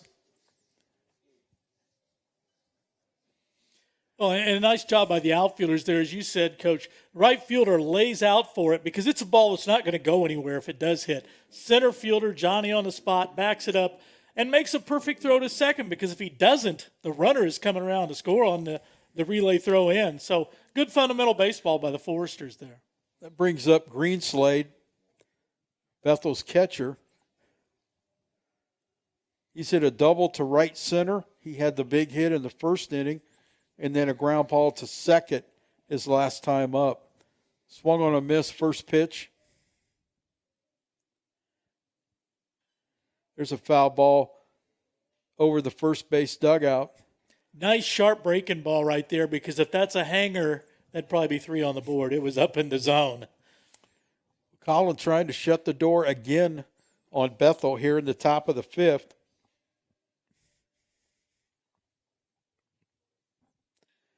There's a ground ball up the middle for a base hit. That'll score a run. Runner at first is going to third.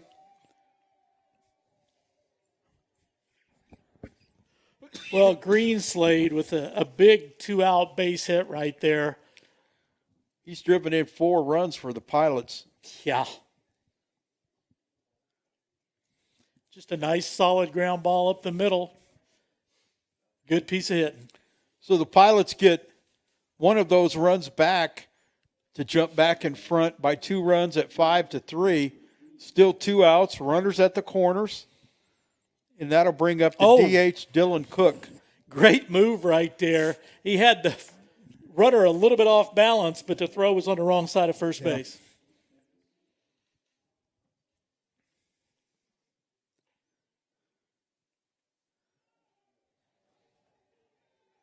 And that ball is going to end up being a pass ball. Catcher jumped up to throw to second base, and didn't secure the baseball on the stolen base attempt. And that ball went to the backstop. The runner scored from third. So Bethel up 6-3 now here in the top of the fifth inning. Yeah, that's an unfortunate play right there.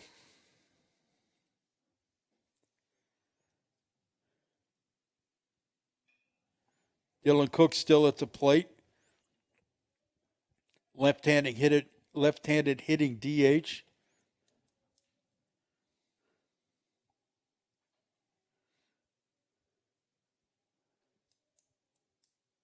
Count goes to 1-1. Fastball up and outside. Still no activity in Huntington's bullpen. Yeah, these types of innings are like death by 1,000 cuts. There hasn't been a lot of hard hit balls, but unfortunately, it's we're just struggling right here. Well, you got to execute the game, and that's been part of what Huntington's problems have been this season. They didn't execute the game in the first inning, and that led to 4 unearned runs. And there's a fastball up and away. And Cook walks with 2 outs. And that brings up the first baseman, Angel Cologne, as Coach Mike Motka goes to the mound to talk to Graham. Yeah, good time for a mound visit right there. Obviously, this is a key point where we've got to shut it down, number one. But number two, he's thrown a lot of pitches this inning. So to give him a breather, let him reset. Coach Abbott used to be real good at those types of things. Yeah. But I agree, Coach. You mentioned execution, and execution is just so key. I've always felt like if you don't quit, you don't beat yourself, you're hard to beat. Yeah. But unfortunately, a couple mistakes here have put us behind the 8 ball. Cologne had an RBI double off the right field fence the first time up. Last time he hit a ground ball to shortstop. First pitch is up and out of the strike zone. There's a breaking ball taken for a strike. Yeah, good sharp breaking pitch. I don't think Cologne was real happy about that call. Seemed to might be at the top of the strike zone. Yeah, it was probably at the top, but I think it's a strike. Nice off-speed pitch. It's a changeup. Takes the count to 1 ball and 2 strikes. Looks like there's some guys going down to the bullpen now. I don't know where he's at from a pitch count total. Yeah, I haven't been keeping it. There's a 2-strike pitch. Swung on a miss. That ends the Beautiful. 5th inning. The Pilots do score twice to take their lead to 6-3 going to the bottom of the 5th.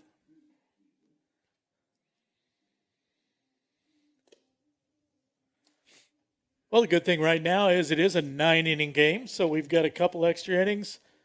Got a lot of game to play yet. Forsters have had some base runners. It's a matter of cashing those in at this point.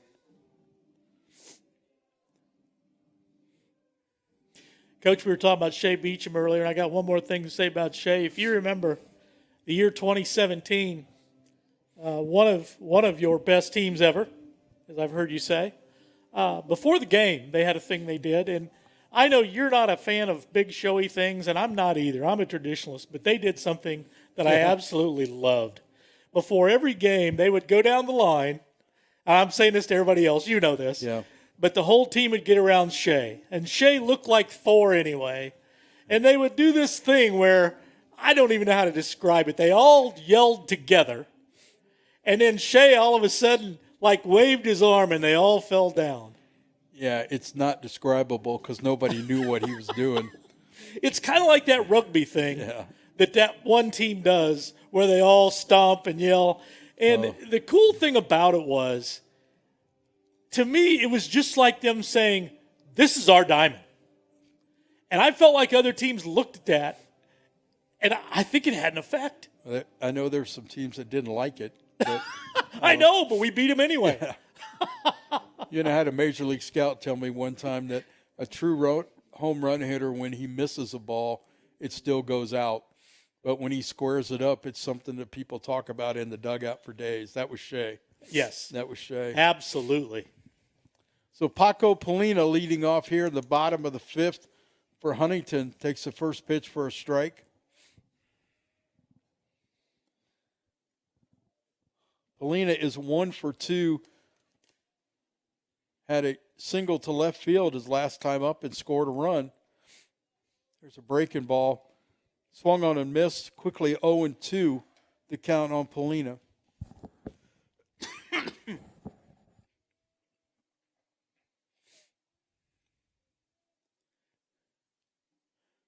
There's a fastball outside. 1 ball, 2 strikes. Well, we've talked about how important holds are, and right now the Forsters really could use a run just to cut the gap again. Yep. Breaking ball up high that Polina fouls straight back to stay alive in the at-bat. He'd probably like to have that one over again because that ball could have gone a long way. Here's the wind and the 1-2 pitch. Swung on and missed. Fastball down and in. Yeah, that's a good fastball right there in the right location. So with 1 out, that'll bring up Belden Glasco. Glasgow popped up to the catcher his first time, and then last time got hit by a pitch to load the bases with nobody out.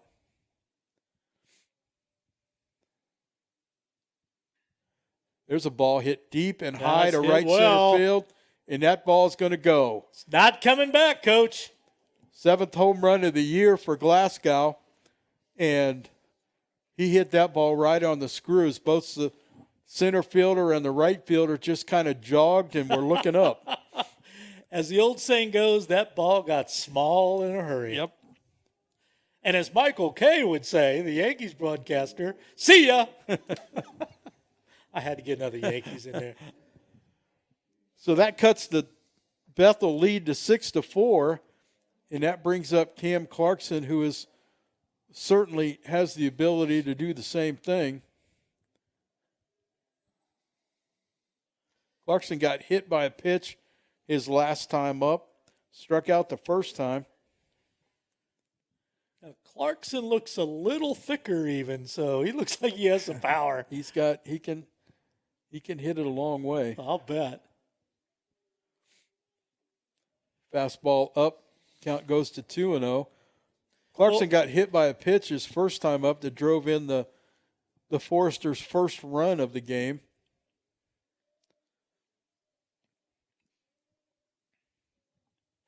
Here's the 2-0 pitch. Fastball right there. Called strike 1. Well, we haven't mentioned much about the wind, and the wind is blowing out at over 20 miles an hour, but trust me, it had no effect on that home run. It was going to go regardless. Yeah. Clarkson takes another fastball for a strike. Yeah, that one's just painted right there. So I know Thad would like to see Cam put a swing on these pitches. So 2 balls and 2 strikes to Clarkson, and swung on and missed on a breaking ball. That was a good breaking ball because it was right in the spot where if it wasn't, it would have gotten smashed. But you'd like to see Clarkson swing at that fastball in the outside corner rather than have to try to hit a breaking ball with 2 strikes. Yeah. He's big and strong enough that he can do that. And does he go the other way well, Coach? Because that would have been the swing, right? He can, yeah. He can. That brings up Dylan Ross with 2 outs, nobody on. Started with 2. Ross walked his first time up and had an RBI ground out last time.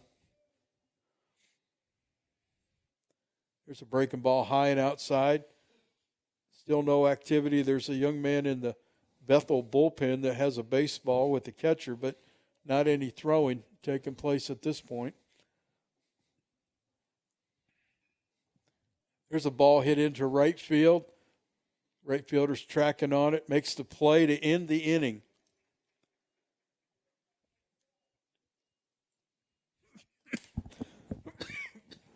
So after five, the Foresters get one run back in the bottom of the fifth, and we'll go to the sixth with the score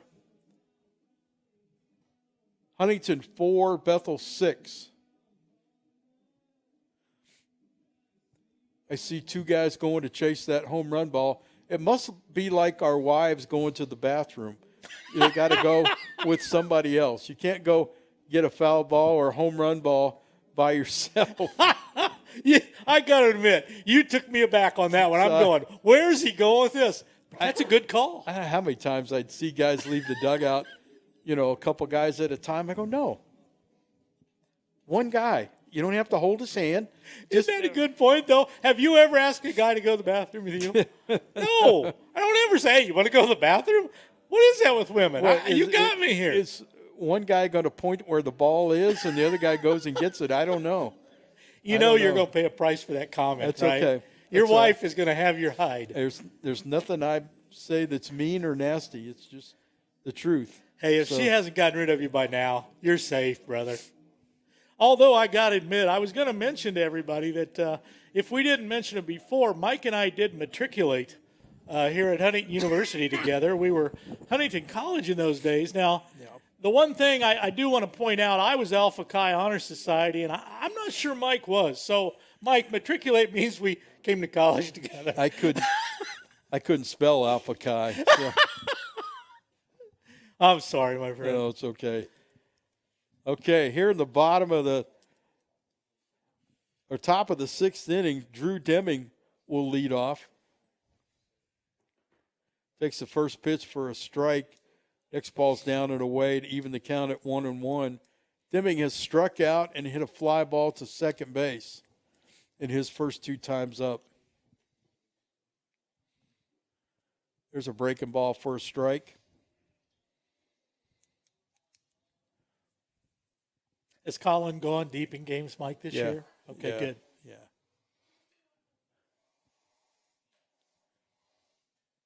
There's a ground ball to shortstop. Flores up, throws to first, retires Deming.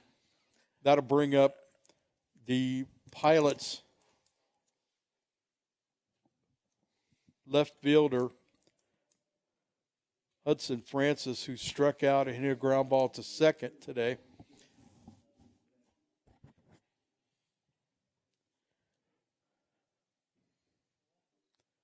Fastball poured in for strike one. Coach, your shortstop had a tough one to begin the game there in the first inning, but the couple he's made after, I really like his rhythm, his balance, the way he throws. He looks like a pretty good one. He was the starting shortstop last year and got moved to second base when the freshman came in, the Kaufman kid. And going to be a nice combination because he's probably more of a second baseman at this level. Stature would seem to, Turns a double play well, and that allows Polina to be in the outfield where he's real athletic. Mm-hmm. There's a line drive hit over Polina's head into right center field.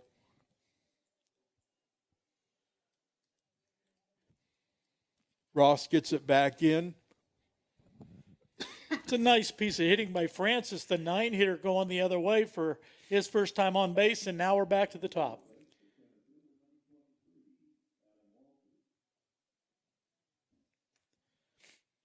Alters has struck out twice and walked in today's game. There's a chopper to third base, throwing to second for the out, throw to first, and that overthrows at first base, and that'll be a throwing error. So that means Walters will go to second base, the Foresters' third error of the inning, and I think Thad's going to come out and have a conversation about the slide at second base. It was a little late, wasn't it? Well, and it's not the base umpire's call, it's the plate umpire's call. Okay. His job is to get out in front of the plate as far as he can.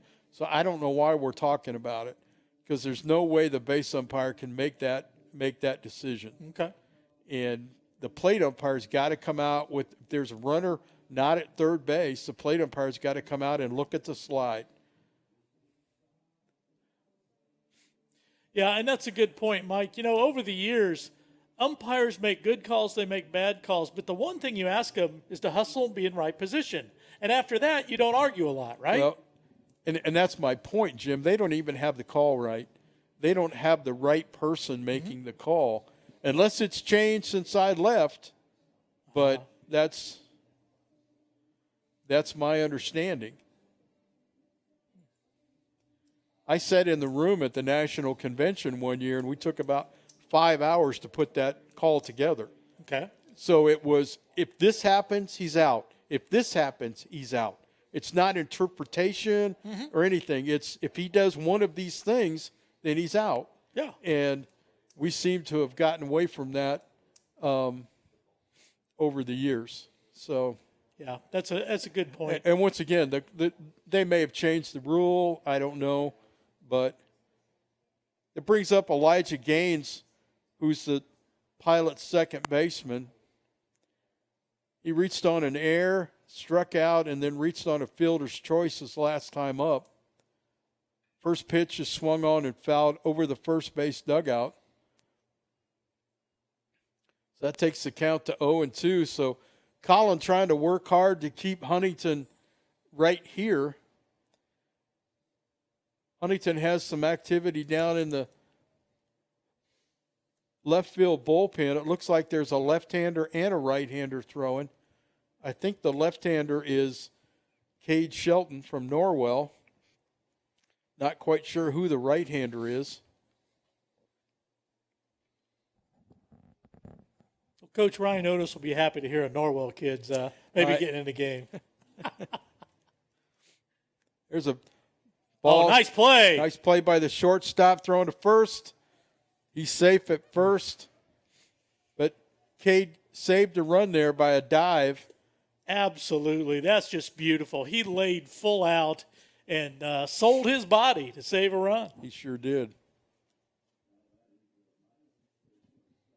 That brings up the shortstop, Jesse Stout, who's walked, grounded back to the pitcher, and hit a fly ball to right field. First pitch swung on and fouled back. Yeah, we'll see if that play saves a run for the Foresters. If Graham can get Jesse Stout out here with 2 outs. And we'll be curious to see what the Pilots do with the guy at first base, whether he's running. He is running. Is going. Throw. He's gone out. too. He's out from here to there. Yes, sir. So there's the great arm by Michael Slayball behind the plate. So that's a really good job. So that's what Michael can do. Yeah, you were singing his praises, and you were right. He can throw it, and very competitive, as I mentioned, very hardworking.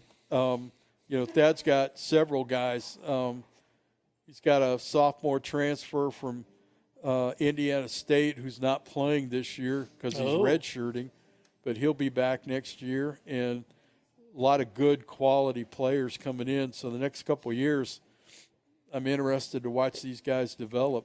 So well, and Coach, I watched at the end of last year, and I saw the I think it was the IW game where a couple crazy plays happened.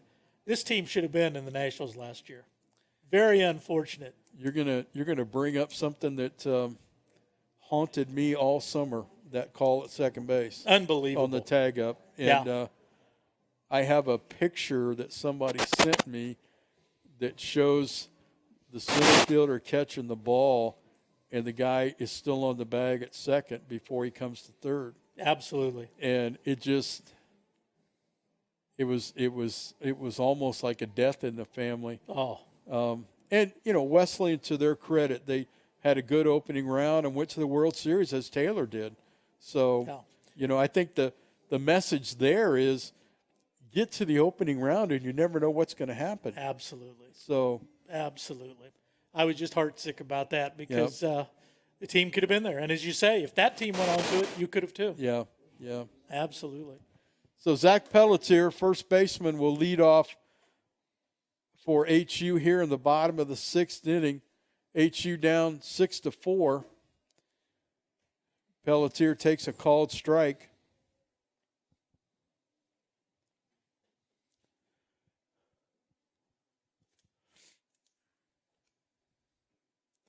Next pitch, fastball outside. Looks like Mason Moore is on deck to hit for Michael Slayball.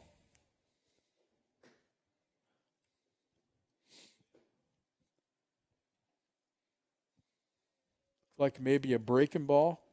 Yeah, Slider, just left it slider, up. breaking ball. Yeah. Yep, left it up a little bit. Didn't quite get there. So the count goes to 2-1 on Zach Pelletier. Fastball swung on and missed. With that shoulder-high fastball is hard to lay off of and hard to catch up Sure to. is. Especially when you try to pull it. Exactly. Yeah, you can take it the other way, can't you? Good point, Coach. 2-2 to Pelletier just off the outside corner. Wow, that's a close pitch to take. Yeah, that's a good take. Let's see if we can capitalize here.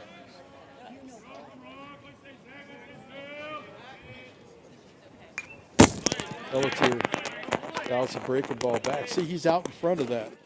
He's out in front instead of trying to let the ball get deep. And I know that's a tough thing to do. I get that. I understand. I mean, they can't even do that at the major league level, a lot of guys. Yeah, that's right. There's a ground ball to the shortstop. Gobbles it up, throw to first out of the inning. That's a good play, and that's a ball on turf that I would expect a bad hop on. But, or excuse me, on grass I would expect a bad hop, but on turf, came right up, and he did make a nice play. So as we suspected, Mason Moore is going to hit for Michael Slayball. Michael will undoubtedly re-enter to catch. Pitch hitting for the Foresters, number 9. So Mason Mason's had Meyer. a pretty good year. If I'd have kept the stats here in front of me, I can tell you how he's doing. We can find it. Mason's hitting .356 Nice. in 45 at-bats. He's been DHing some, playing first base some. Takes the first pitch for a strike. Mason's a grad transfer from Grace College. This pitch is fouled off sharply over by the third base dugout. So quickly the count is 0-2. Is Coach Roy still at Grace? No, he's Okay. Tom is retired. Okay. Actually, the coach at Grace is the guy that played here for me, Ryan Roth. Oh, okay. Yeah, Ryan and his brother Mark played here. And Mark hit 430 something as a senior and didn't even make all league. And I think he was top 10 in the country in batting average. But I think that was one of the years where Otis played first base. Of course, yeah. And so there's a ball hit to left field. Left fielder's got it, behind it, makes the catch. And that's the second out of the inning. Yeah, being behind Ryan Otis was not good because Ryan is certainly sitting in the Hall of Fame at Taylor. Well, Number 22, Owen Immel. not only he could swing it, but he may be the best defensive first baseman I've ever seen. Yeah, he was Nice. really Don't say that on the air, No, Coach. I- I got to live with him. he was the worst first baseman I've no, I'm just kidding. Well, he No, teaches he he just- teaches our first baseman, and he's good at he it. just was so smooth around the bag Wow. and picking balls, and that was before there was turf.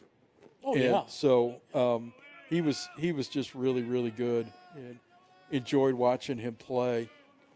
Dad coached him up in Battle Creek for the Battle Creek Bombers in Summer League. Immel hits a fly ball to center field, and that's the third out of the inning. So the Foresters 3 up and 3 down here in the bottom of the 6th.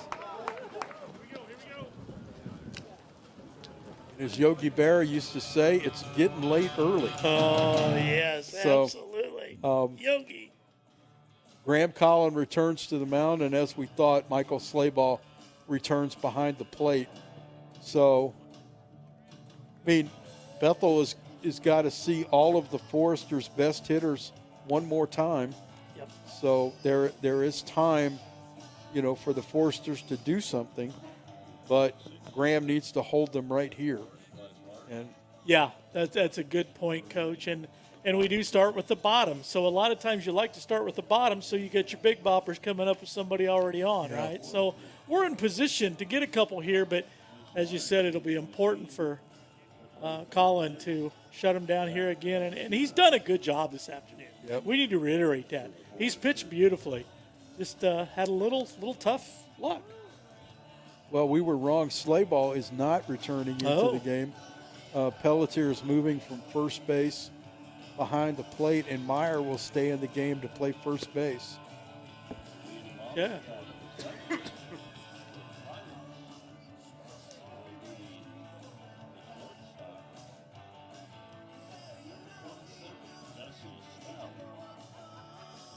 So, leading off the inning for Bethel is the shortstop, Jesse Stout.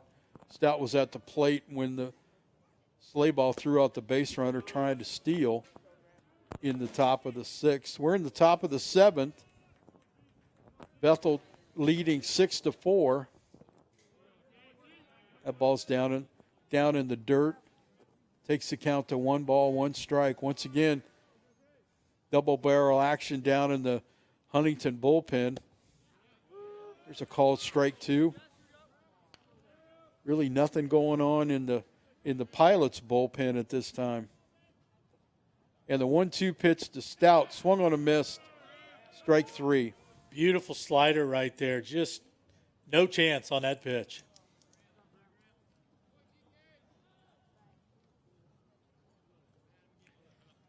That'll bring up Jordan Landcrone, the third baseman. He is 1 for 3. Had a single to right field his last time up. First pitch swung on a miss.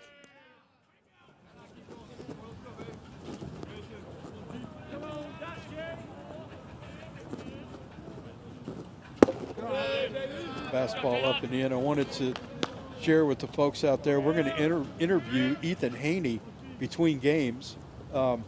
Ethan's got a great opportunity coming up when he graduates from Huntington, working with the Arizona Diamondbacks. And I want him to talk about that a little bit, and so you can, you can know what he's doing. There's a breaking ball, swung on and missed. Back-to-back strikeouts to lead off the 7th inning for Colin. I apologize for my coughing. Now batting, I'm trying to talk over you. I know. 5, the catcher, Trying to. Corbin Greenslade. Corbin Greenslade up with 2 outs here in the top of the 7th. First pitch hit up the middle, fielded by Flores, throws to first, and that'll end the inning.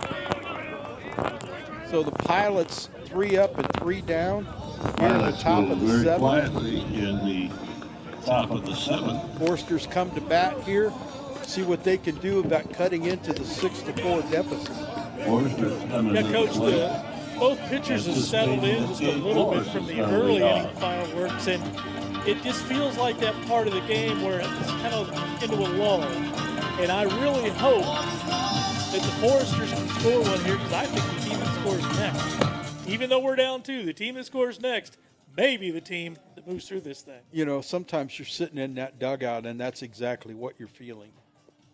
Even though you're behind, the team that scores next might be the team that wins the game. I believe it. I've had that feeling several times over the years. And you spent a few years doing it. Just a few. Just a few. We're coming up on our 50th graduation anniversary here, you know. Wow. The Lord's been good, because I don't know how we lived this long. Well, we both married over our heads, which was a good thing. Amen to that. So, Amen. Dr. Steve Look Lee's here in the here. press box saying hi to us. So, He's an icon. he's An is. icon. Yeah. He is. Yeah. He's a wealth of knowledge. So, yeah. Now, I'm not going to put you on. I'm not going to put you on the air. So just understand that. He can have this one. No thanks. Appreciate it. He's another guy that married over his head, by the way. You know that. Diet Mountain Dew. So Cade Flores here leading off the bottom of the 7th for Huntington. It's 9-1-2 here in the bottom of the 7th. We'll see. Yeah, water would be fine. Thank you. There's a fastball up. Flores doesn't have a hit today, but he's had a couple of good at-bats, and we're hoping for a leadoff base runner right here. He's battled a couple of times, even though he hasn't gotten on base. He's got good at-bats. Yes, he has. Fouls that one off to the left side. So that runs the count to 2-1.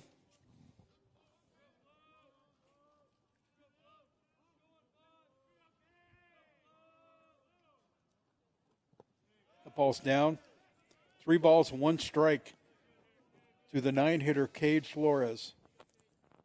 He understands his role right here, and that's a find anyway on base. Yep. Yes, sir. Good job. That's a fastball up. That's ball 4. Good at bat because, Mike, that's a pitch that he had swung at earlier in the game. He laid off of it here in a key situation. So that'll take the Foresters back to the top of the lineup. Head coach Seth Zartman walks to the mound, and that's going to be it for right-hander Noah Borwich. So we'll get a number here and see if we can tell you who's in the game now for Bethel. It's a righty, that's all I can tell you. All right. Coach, I told you earlier I wanted to tell another story on you in regards to Colton Punchess, and this goes back to that actually 2016, I believe, was for Caleb's freshman year. We were, I think it was at Georgetown, and they had a really good team, and we had one of our best pitchers on the mound. I think it may have been Moore, I'm not sure who, and you were trying to get him through the game. It was a close game, and Caleb and Colton were warming up out in the bullpen, sophomore and a freshman. And you were trying to get our better pitcher through the game, and finally it was just obvious he wasn't going to make it. So they had the bases loaded, and they had an All-American hitter come up. I don't remember the guy's name, but he was an All-American. And you just walked out and you waved Colton into the game, and you handed him the ball, and you said, tough spot. Walked off the field. So it's been a joke of ours for years. Whenever we see Colton, we just say, tough spot. Wasn't a whole lot else to say in that situation. So, And the kid hit the first pitch off the wall, I think. you guys have a number on this guy? Thank you. And the reason I tell that story is the other night when I heard your broadcast, when the young man, I believe, walked a couple of guys and then hit a guy to load the bases, and you very simply said on the radio, tough spot. I think I remember that. We think this is number 25. Is that right? That's correct. That's who it is. Number 25. Apologize for that. This is Luke Mast. He's a freshman from Goshen, Indiana. He's 0-0 with 11.3 ERA on the season. Thank you, Joanne. What would I do without you? I know. So freshman Declan Thompson is at the plate, Forster's right fielder. Declan is 0 for 2 with a walk. Cade Flores is on at first base. Declan hits a ground ball in the hole at short, throw to second for the force out, and throw to first on the double play, and Thompson is safe. So the force out gets Flores at second base. That's the first out of the inning, and that'll bring up Paco Polina. Paco is 1 for 3 on the day, struck out his last time up. And that was a nice job of hustling down the line by Thompson, because to beat that double play throw was really big in this situation. Yeah. Looks like Mast is from the side a little bit on the mound. Yeah, he's a slinger. Yeah. Yep. Molina, the first pitch, Paco fouls off his front leg. So the umpire walks to the mound to give the pitcher the ball so Paco has a little bit more time to gather himself. Very observant, Coach. Isn't it kind of cool, the little things that happen in baseball that the casual eye doesn't even pick up? Yep. But you understand what the umpire's doing there, and you appreciate that. Yeah, exactly. Yeah, he's looking out for the hitter, and yeah, it's a great thing.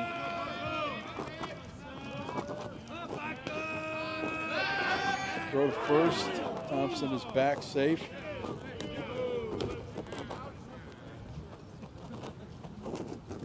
That's a good description of Mast. He is kind of a slinger out there. Yeah.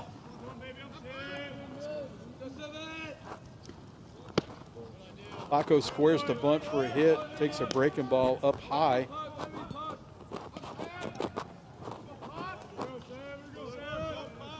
Belden Glasco on deck. He's already homered in this game. So it would be great if HU could get him up with runners on base. Going. Thompson's going. Ball's fouled over by the first base dugout. We're kind of blocked by the dugout, but I'm assuming no catch was made. Yeah, I saw it bounce. It was really close to the fence. If he'd have caught that, that would have been a great play. 2-0-3. So 2 strikes on Paco Polina with Thompson at first base.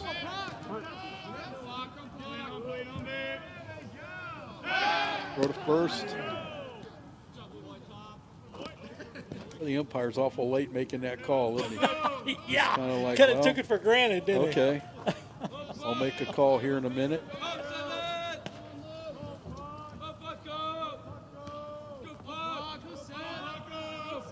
1 ball, 2 strikes to Polina. Fouls the ball sharply into the third base dugout. Watch your lips down there. So, boy, sometimes you're down there, you're coaching third, you're in the dugout, and the ball's hit, and you're like, okay, I think that you just kind of turn because you feel like it's got radar lock on you. You know, it's Boy, that one did that got you. I It saw did. it. It did. You couldn't get away from it. yeah. Well, my wife's biggest pet peeve, Coach, is exactly, and they're all the same, but dugouts, you see all those guys standing there, she's like, why don't they put fence up higher? Why do they leave their heads sticking out? Because you just can't see. I know. You know, Logansport does something nice in their dugouts at their high school field. They have a net up like this, a net up in front of the dugout, so you can still see through it, but the guys in the dugout are protected. We've played over there a couple times, and athletic director Brian Strong has been really gracious about letting us play there early in the season, especially before we had turf. And so I know we played a Marion series over there at one point. Yeah, we actually, when Caleb was here, we played twice at Logansport. Yeah. There's a ground ball to shortstop. That could be 2. Throw to second, throw to first, a bad throw. Pulls the first baseman off the bag. So Polina will be safe at first. 2 outs on the fielder, on the force out at second base on Thompson. And that'll bring up Belden Glasco with 2 outs here in the bottom of the 7th. Glasco would represent the tying run at this point. Coach, a good, strong left-handed hitter in the middle of the order with the short porch in a side-winding right-hander. Could be good news for the Foresters here. Well, you'd like to think so. That ball's a strike. Looked like it might be a little off the plate, but Yeah. was called a strike. Yeah, that's a good take there. That's the pitcher's pitch. Yep.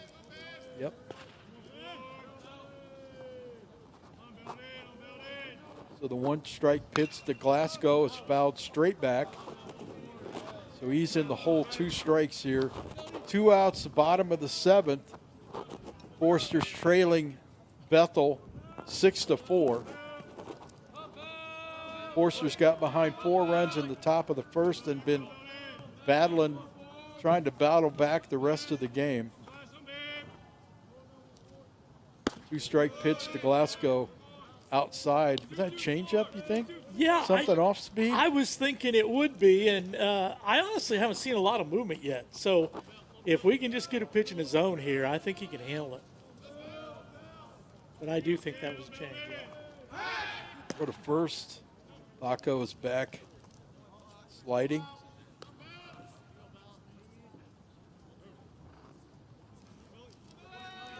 Don't know how many fans are here, but I see a lot of blankets. So That tells us something.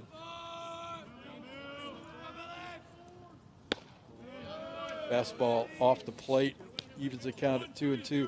In this center field shot, I see a lot of fans disguised as bleacher seats. So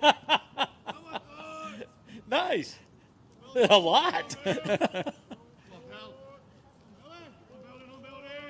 2-2 pitch to Glasgow. Swung on. Boy, Popped that's up a major in the league center pop-up. field. There we go. That's going to drop. Here comes Polina to the plate, and he is safe. Ball gets away. Oh, my. Ball gets What a away from tie the the catcher. game right here. Yeah, we're going to have to rewind this for you. So Glasgow hits a fly ball to center field that drops. Polina scores on the ball. The ball gets away from the catcher. Glasgow goes to third, which I'm not sure was the greatest move. He was going to be out by a mile. Yeah, he was going to be out from here to there, and the catcher threw it over the third baseman's head. Glasgow scores, and suddenly we got a whole new ball game. What a play. What a play. And, Coach, it was something you and I talked about earlier came to fruition. When that ball went up, there were three guys that could have got to it. Yeah. But nobody took charge. They all looked at each other, and it dropped. Yeah. Wow. So that brings 2 outs and now a tie score. That brings Cam Clarkson to the plate. Forcers have scored 6 runs on 4 hits. Swung on a miss. First pitch to Clarkson. Like to see him be aggressive in this situation. Absolutely. Nothing to lose. Air it out, baby.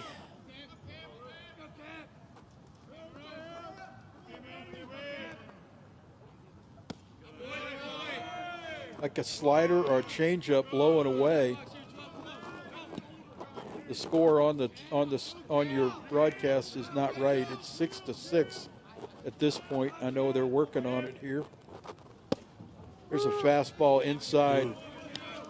That's probably the best fastball he's thrown. That's a pitch that you just like to see him take a hack at. Get the barrel out. Yeah, exactly.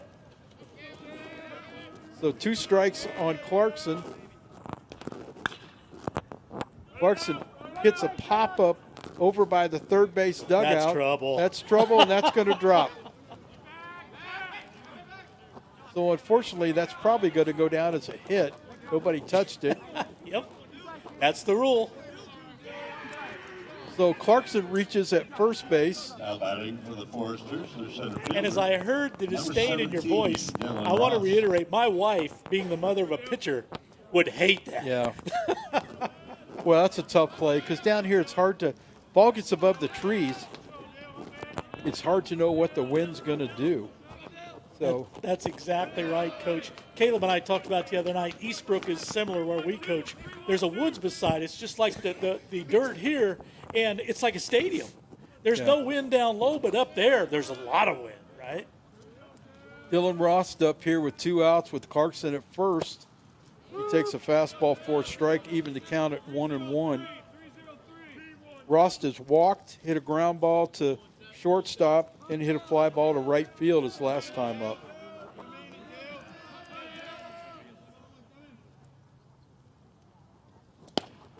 Fastball low and away. Love to see Dylan hit a ball in the gap here because it's going to take all of that to score Clarkson, who's holding some farm implements at first base.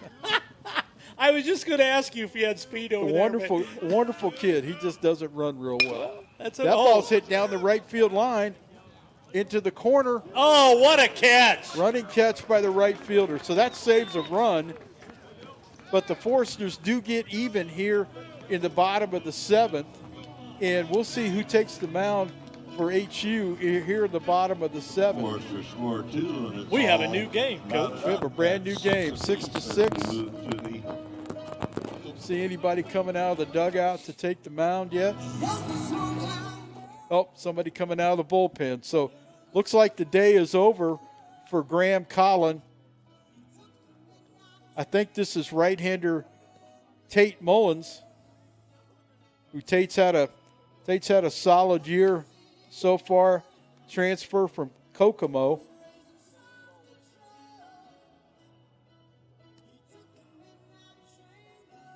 We'll have another good one here, Tate. Mullins is 0-0 on the season with a 1 ERA.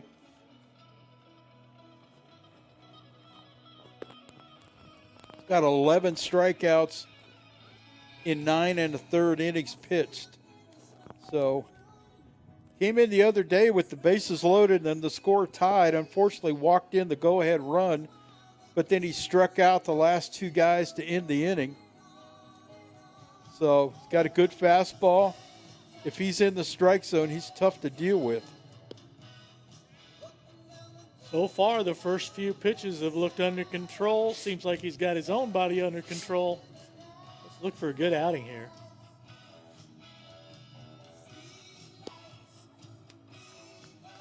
Well, let's credit the Foresters right now for getting back in this game.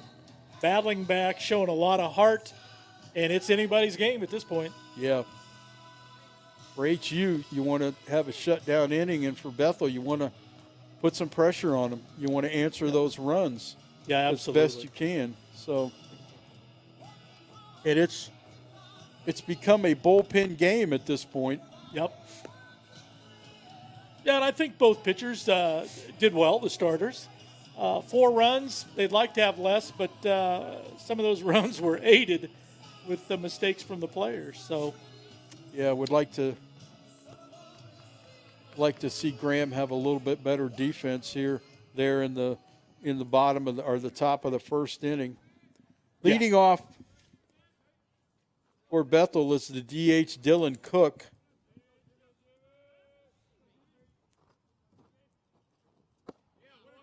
Fastball poured in for a strike. love to see a guy come into the game out of the bullpen, just challenge. Cook struck out his first time, hit a double to right center, and then walked his last time up. So he's 1 for 2 on the day. Fastball in. Moved him off the plate a little. A little bit, make him move his feet. It's not always a bad thing. No.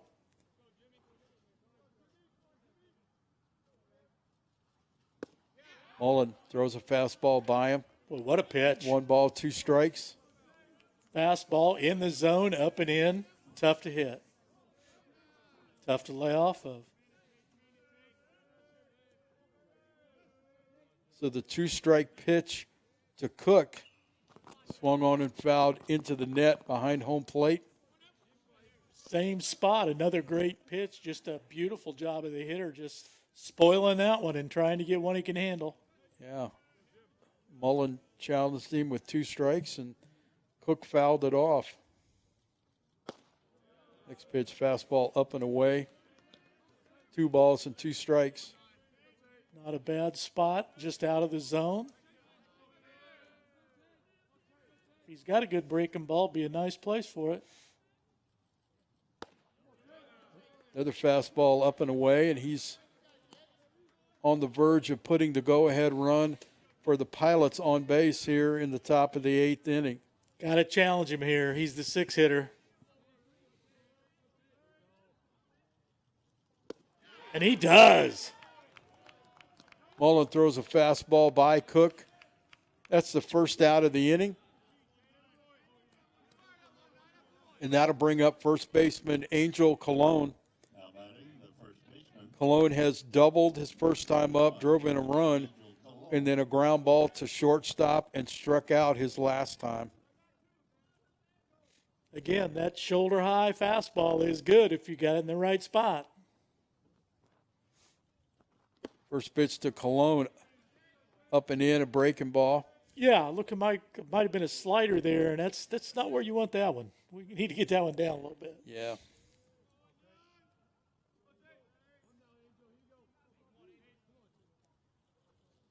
Next pitch, fastball. Colon swings through it. 1 ball, 1 strike. He must have a little movement and giddy up today because they're not hitting that high one. he's got a little giddy up. He can be in the low 90s. Nice. Fastball up high. Unfortunately, not always sure where it's going, but he's a work in progress. Well, you and I have talked a lot about that. That's the modern way to go about it is velocity. Yep. Another fastball inside. Cologne bends out of the way of it. The count goes to 3-1. Once again, the Pilots are a pitch away from having a runner on base here in the top of the 8th inning. Fastball up and away, goes to the backstop. Cologne goes to first base. So the Pilots have a one-out base runner here in the top of the 8th inning. That'll bring up the right fielder, Drew Deming.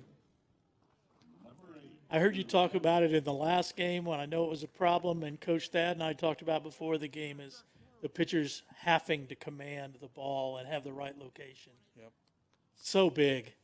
Looks like we have a runner at first base for Cologne. Not sure what that number is. It's hard for us to see up here. Yeah.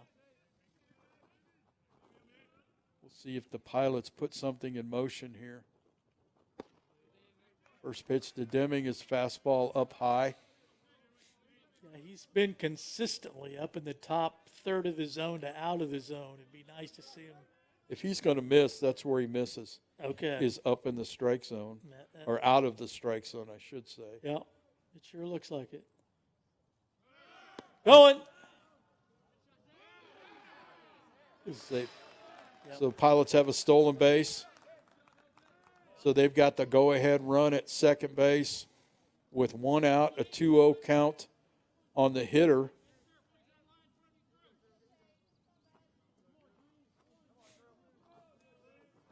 Drew Deming trying to pick the Pilots up and drive in a go-ahead run after the Foresters tied it in the bottom of the inning. Yeah, big pitch right here. Deming takes a fastball for a strike.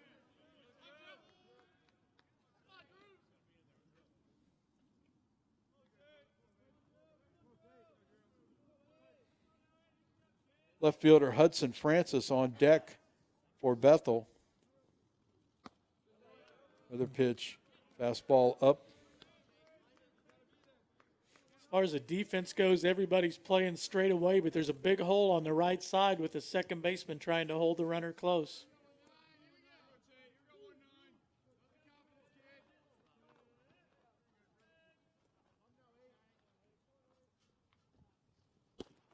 It's a fastball for a called strike.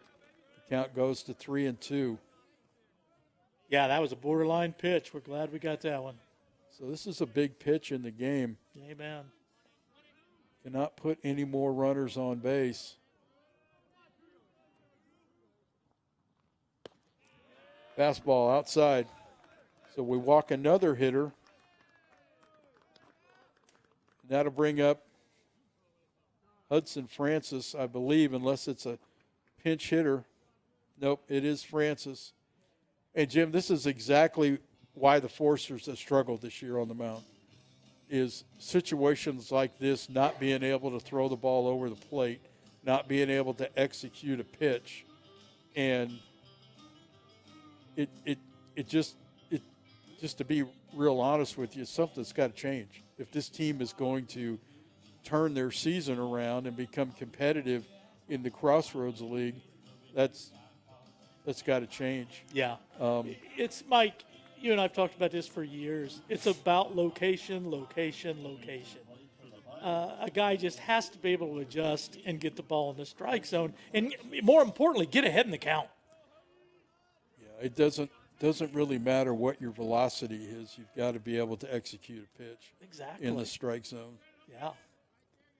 So this brings up Hudson Francis, Bethel left fielder, takes the first pitch, a fastball for a strike. Okay. Good start after the mound visit. Yeah, you always want your pitcher to throw a strike after you visit the mound. Makes you look good, right? It sure does. Mullins into the stretch. 1 strike pitch. Swung on, popped up into center field. That's going to be a tough play. Nice job by the center fielder there. Center fielder Drew Ross takes charge of that situation. Had Paco Polina in front of him and Thompson to his left, and they were all converging on the ball, and Dylan Ross makes the catch. So that's a big second out. Yeah, and Mike, I was watching the body language. The other 2 guys didn't look too sure, but Ross, from the beginning, that was his ball, and he was taking it. Really liked the way he took charge there. So Bethel goes back to the top of the order, and this is Adam Walters. First pitch up high for a ball. Walters has struck out twice, walked, and hit a fielder's choice.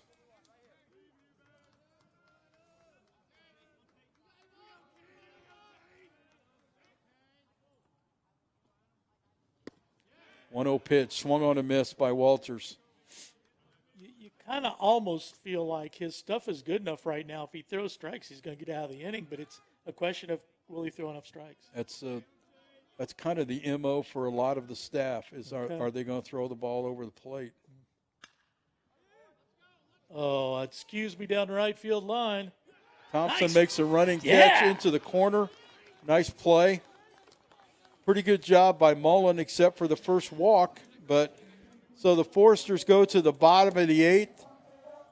Score is still tied 6-6. Well, we got one thing we wish for, and that was a good baseball game. It's competitive. Both teams are getting after it. And we're getting down to the nitty-gritty here. Yep. See if there's any activity in the Huntington dugout in terms of pinch hitters.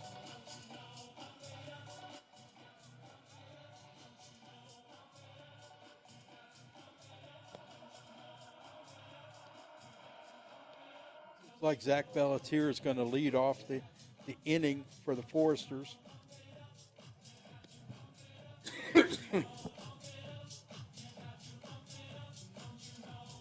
think you'd mentioned earlier that Thad had a couple of good offensive players that he can go to when the need be there. Well, with the injuries that they've had, it's a little bit limited in terms of what that bench looks like.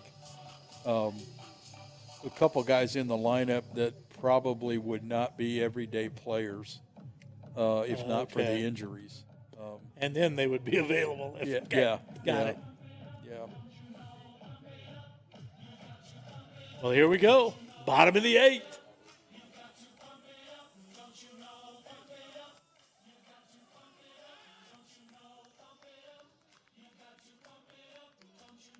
So this is Zach Pelletier leading off for the Foresters here in the bottom of the 8th inning.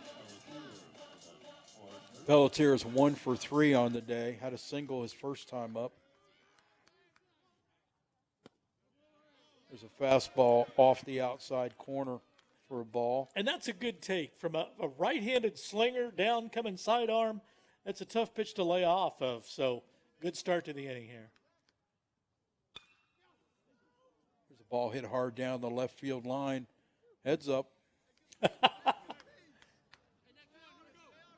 We get a few fans down the left field line. Got a few people down there in lawn chairs. Yeah. It's a nice place to watch the game.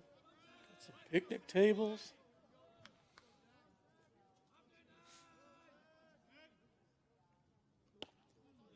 There's a breaking ball away. Runs the count to 2-1. Mason Meyer is on deck. He's been able to lay off the outside pitches, and he really got around on the inside. So let's see what he can do with a strike. Pelletier swung on, hits a fly ball into short center field.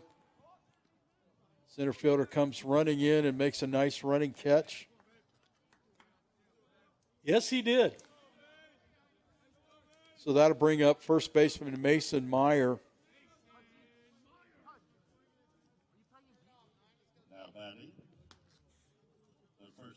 Mason looks like a strong kid. He is. He's a big, strong kid. Hit a fly ball to right field his first time up. Fly ball to left field, excuse me.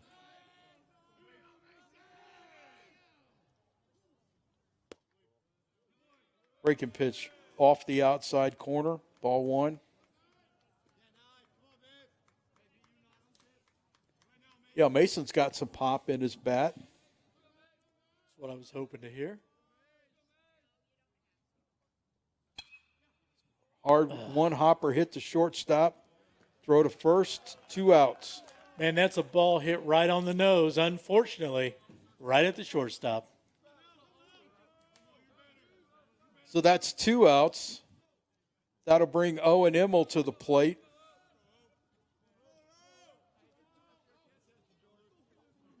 Owen is 0 for 2 with a walk. Now batting for the Foresters left fielder, Owen Immel.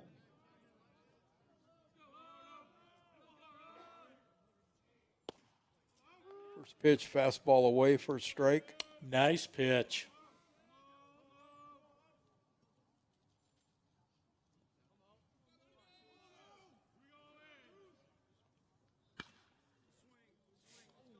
Pitch is fouled down the left field line.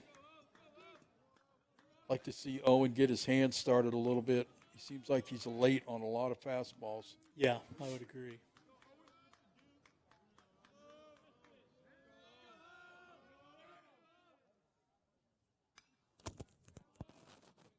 There's an 0-2 pitch, swung on and fouled straight back. Yeah, a little better swing there on that outside strike. He's a good athlete. Doesn't run great, but he's a good athlete. Works hard at the plate. I just like to see him have a better approach on that fastball.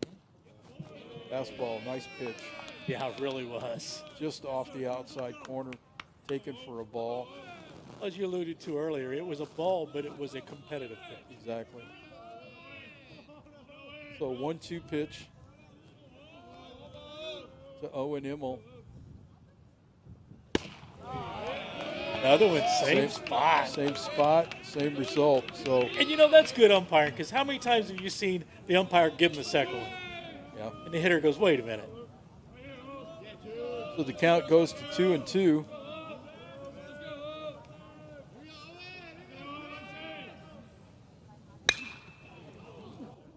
There's a fly ball hit into deep right field. blowing. Looking up. That ball's It's gone! That ball's gone. So Owen Immel with the 2-strike home run to right center field, and the Foresters have jumped in front 7-6 here in the bottom of the 8th inning. Oh, baby. What a shot from Immel. The shot heard round Huntington. Hey, listen, Coach, you know as well as I do, there's no better time to get ahead in a game than the bottom of the 8th. Exactly. Because the other team has been leading the whole game. They were still tied, and now all of a sudden they got to come up in the ninth. They have to score. What a shot by Immel. That could be a season turning around shot right there. We'll see. We will see. Cade Flores up with 2 outs here in the bottom of the 8th, and Huntington has taken the lead 7-6. They've come all the way back from a 4-run deficit in the first inning, and Owen Immel hits a shot to right center field, and the Foresters are ahead 7-6. And what a shot it was.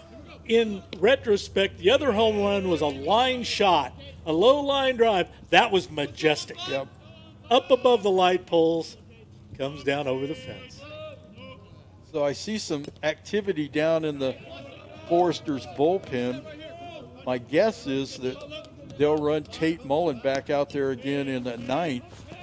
I'm not quite sure who's throwing down there now. So 2 strikes, 1-2 count on Cade Flores.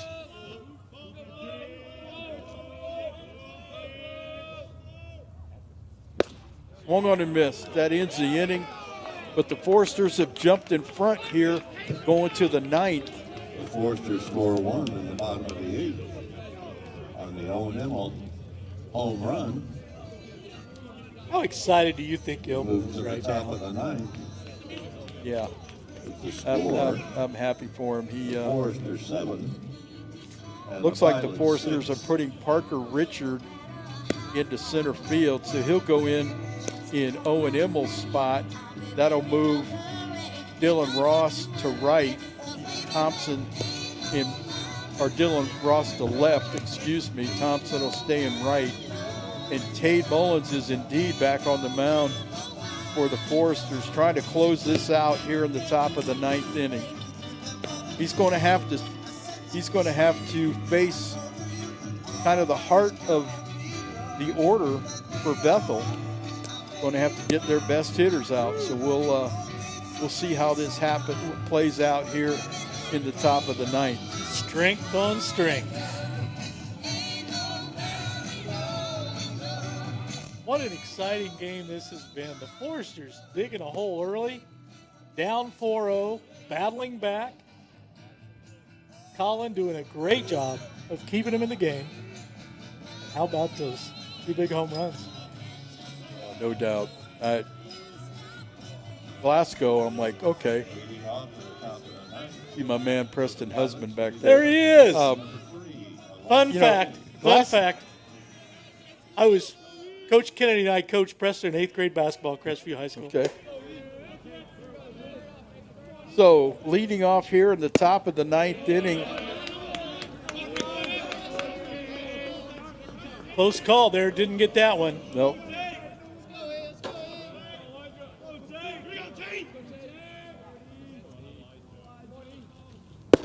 Fastball in again. You know, unfortunately, those are 2 of the better fastballs he's thrown just off the plate. Yeah.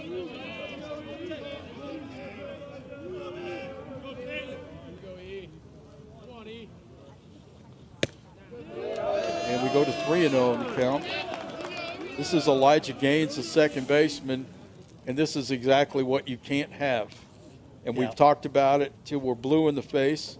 You got to throw the ball over the plate. Yeah.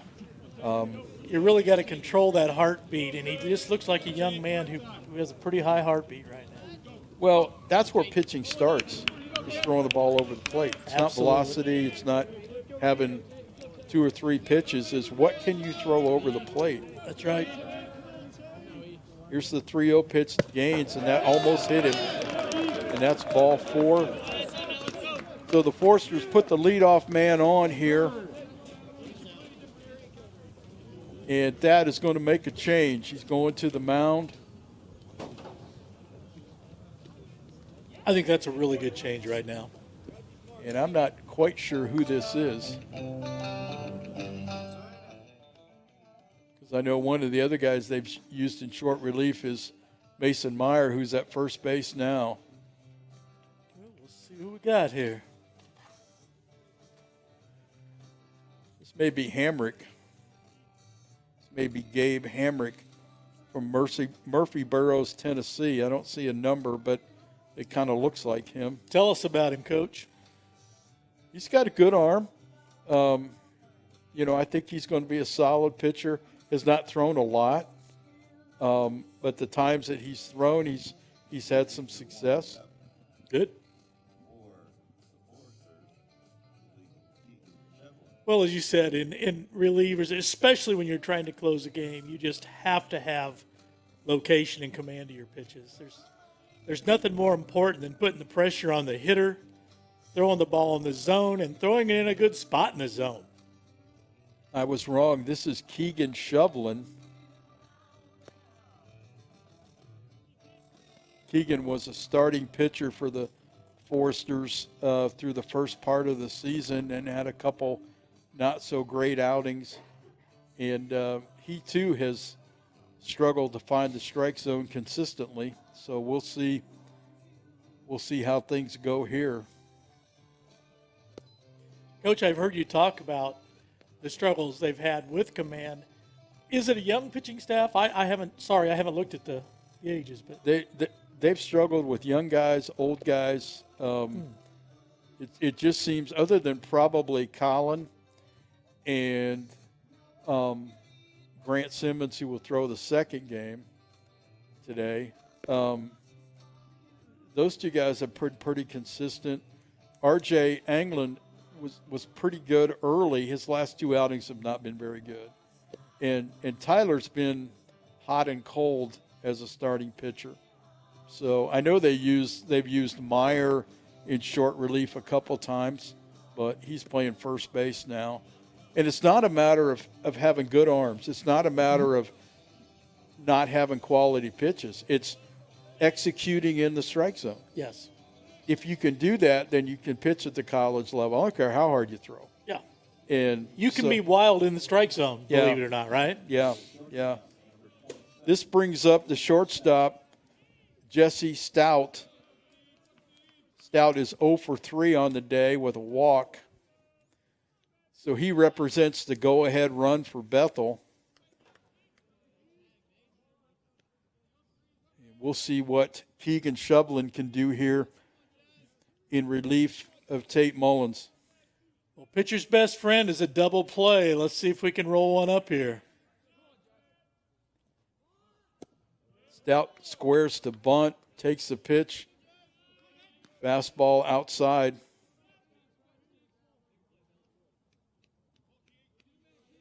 Yeah, definitely bunting him over seems like a good play, but this is your 3-hole guy.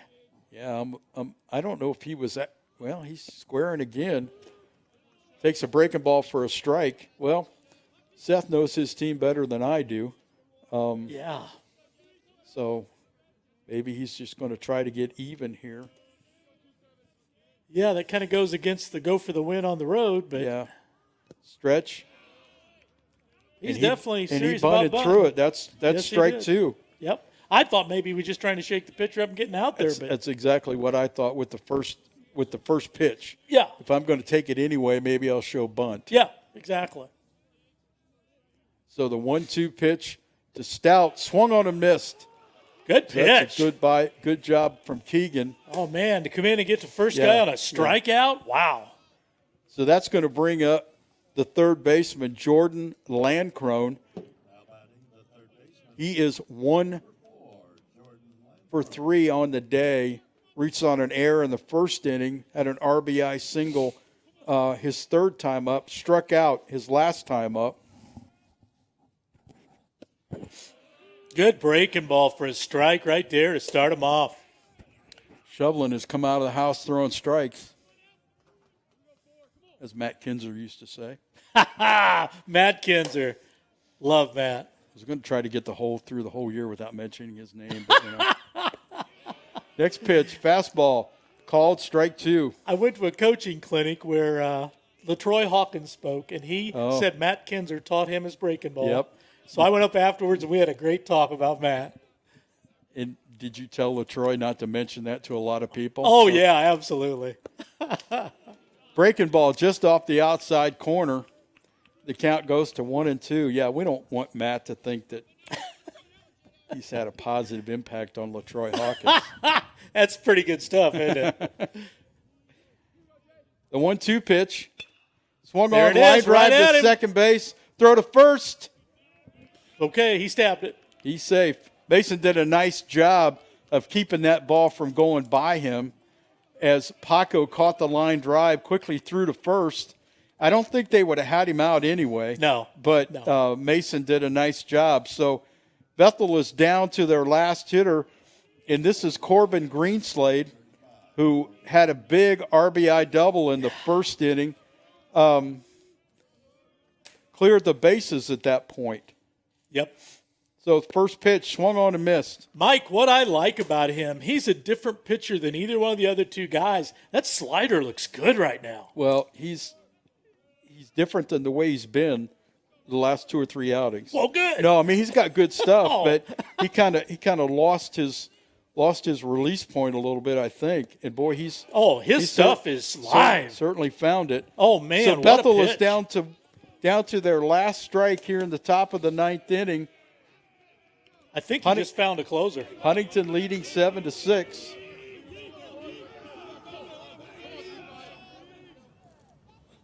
Breaking ball. That's hit down the left field line. That's a base hit. Or is that foul? Foul ball. Oh. Woo! Somebody's too going to have close. to move the roof of that dugout so I can You can't see it. so I can see. I couldn't tell till I saw the left fielder just start jogging. I'm like, oh, thank heavens. Okay, that was the first slider he's thrown that didn't have the snap the other two had. Yeah. Let's give him a good one here. With the count, no balls and 2 strikes to Greenslade. Tying run at first base with 2 outs here in the top of the ninth. Stretch and the pitch. Swung on. Fly ball to right field. Thompson is there. Ball game's over. Yes. So Huntington comes all the way back from a 4-0 deficit to beat the Pilots 7-6 on a solo home run in the bottom of the 8th by Owen Immel. And hopefully we'll have Owen up here to talk to him a little bit. 7-6. Coach, I just have one last thing to say. If you remember, Preston, I don't know if you were here yet, 7th inning, Foresters are down 2, and we said the team that scores next will win the game. Yeah. And Foresters won the game. Always bring it up, Coach. Always bring it up.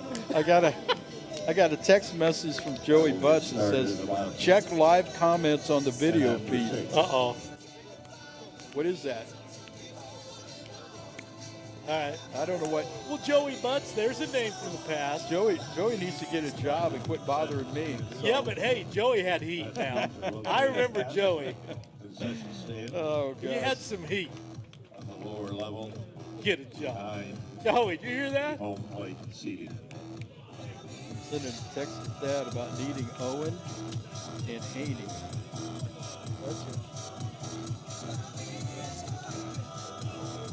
What a game by the Foresters. Wow. As Coach said, down 4-0. Colin holds them in the game, allows them to get back in it. A couple big home runs. Who were they? Glasco and Immel. How about that? Well, just tell Thad I'm taking credit.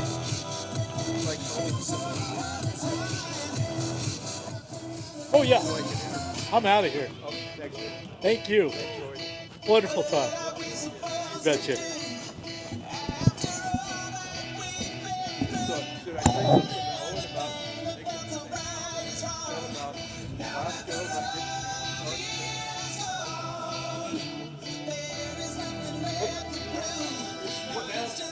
What I know.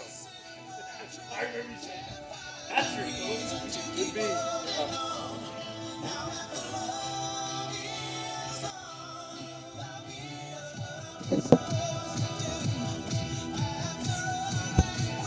have Owen Immel up here to talk to us. Owen had, is that your first collegiate home run? Yes, it is. Owen had his first collegiate home run in the bottom of the 8th inning to put the Foresters up 7-6, and they held on for that same margin. So tell us about it. 2 strikes. 2 strikes. I've seen everything he throws. Missed a changeup away. Missed a fastball away. Knew he couldn't walk me being the go-ahead run. So I was sitting fastball, and I got it. Good job. Yeah. Good job. I've seen a couple times during the season where maybe you haven't got the barrel through on a fastball. Oh, sorry. And maybe fouled it off to the left side. Yep. And you did that earlier in that at bat. Yeah. But you got the barrel out in that situation. That's a big home run. That's a great feeling when that ball hits the bat, isn't it? Yeah. That's I didn't feel anything. That's sweet feeling. Yeah. And you look up, and the right fielder and the center fielder are kind of looking up. So, congratulations. Thank you. That's a big win. You guys have been scuffling a little bit. You get behind 4-0 in the first inning, but that's a big win for the Foresters. Yep. A lot of people stepped up there. Graham didn't have the outing he wanted, but he held in there and stayed in long enough to get to the bullpen, and the bullpen did their job. And we stuck in there as hitters to get runs. That's all you need. Good. And Keegan Shovelin came in, who's kind of been struggling a little bit, and boy, he was lights out in that last inning. He brought the energy. Yeah. And that's what we need from him. That's he keeps great. doing that. We're riding. That's great to see. Well, best wishes as we go into Game 2. I'm happy for you. Thank you. Owen Immel with a big home run in the bottom of the 8th to win it for the Foresters 7-6. So best wishes in Game 2. Thank Thanks, you. man. Thanks, man. Appreciate it. Well, we've got Ethan Haney up here, and I wanted to talk with him before I turn things over to Preston here. So, Ethan, you're doing graduate work now. Tell the folks what you're doing when you're done with your graduate work. After our season here, I am headed out to Arizona. I've accepted a job with the Arizona Diamondbacks in the minor league system. I will be at the Arizona Complex in the Cactus League doing minor league strength and conditioning. You know, I think that that's such a wonderful thing. And Ethan being a man of few words, I didn't know anything about this until we were driving to Georgia together, and you told me about it, and I was so excited, you know, to hear that. Tell us what your role has been here at Huntington. Here in Huntington this past year, I've stepped into the role of assistant strength coach here with Forster Baseball. And so I've handled day-to-day operations on the floor of the weight room, day-to-day operations on game day, and ensuring our guys are staying healthy, and it's a hard thing right now. Yeah.